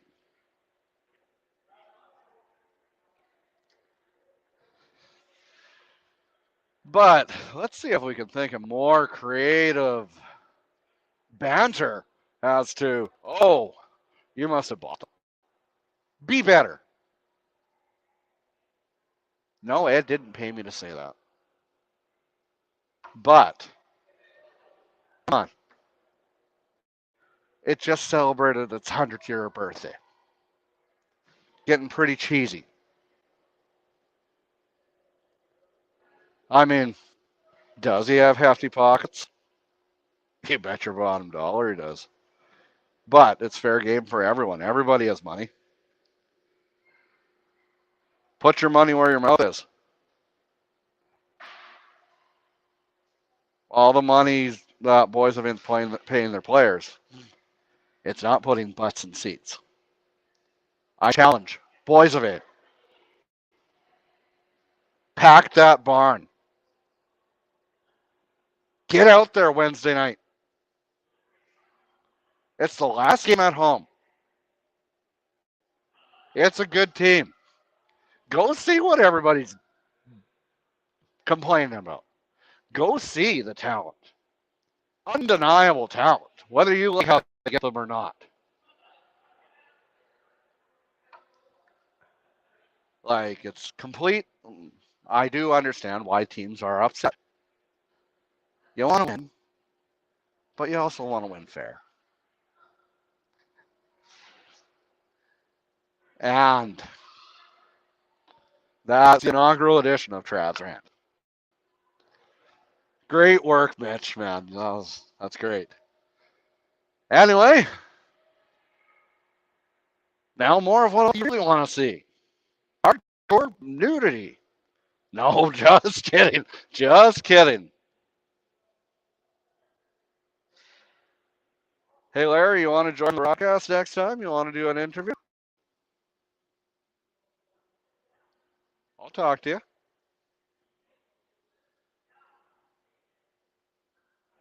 Anyway, I'm going to stop. No, I'm not. I'm going to keep doing it. I am going to keep doing it. If you don't like it, the game's over. We'll see you Wednesday. I mean, I hope you want to stick around and find out who Trav's Titan is. Yeah, you're probably like, oh, shut up already. But you know what? Bye, Larry. Have a good night. Trav's Titan. Well, it's all you guys. Thank you, everyone, for tuning in. And when did yup get spelled Y-U-P? Yes is Y-E-S or Y-E-P. Why UP? Usually because you have a full bladder. Anyway, Trav's Titan tonight. The Minnedosa netminder. The Minnedosa fans. Fans of TL Media. Mitch Selkirk. Tanner Anderson. Jeremy Unruh. And you know what? Maybe Larry wasn't hugged enough as a kid. Good night, everybody. Please go hug Larry.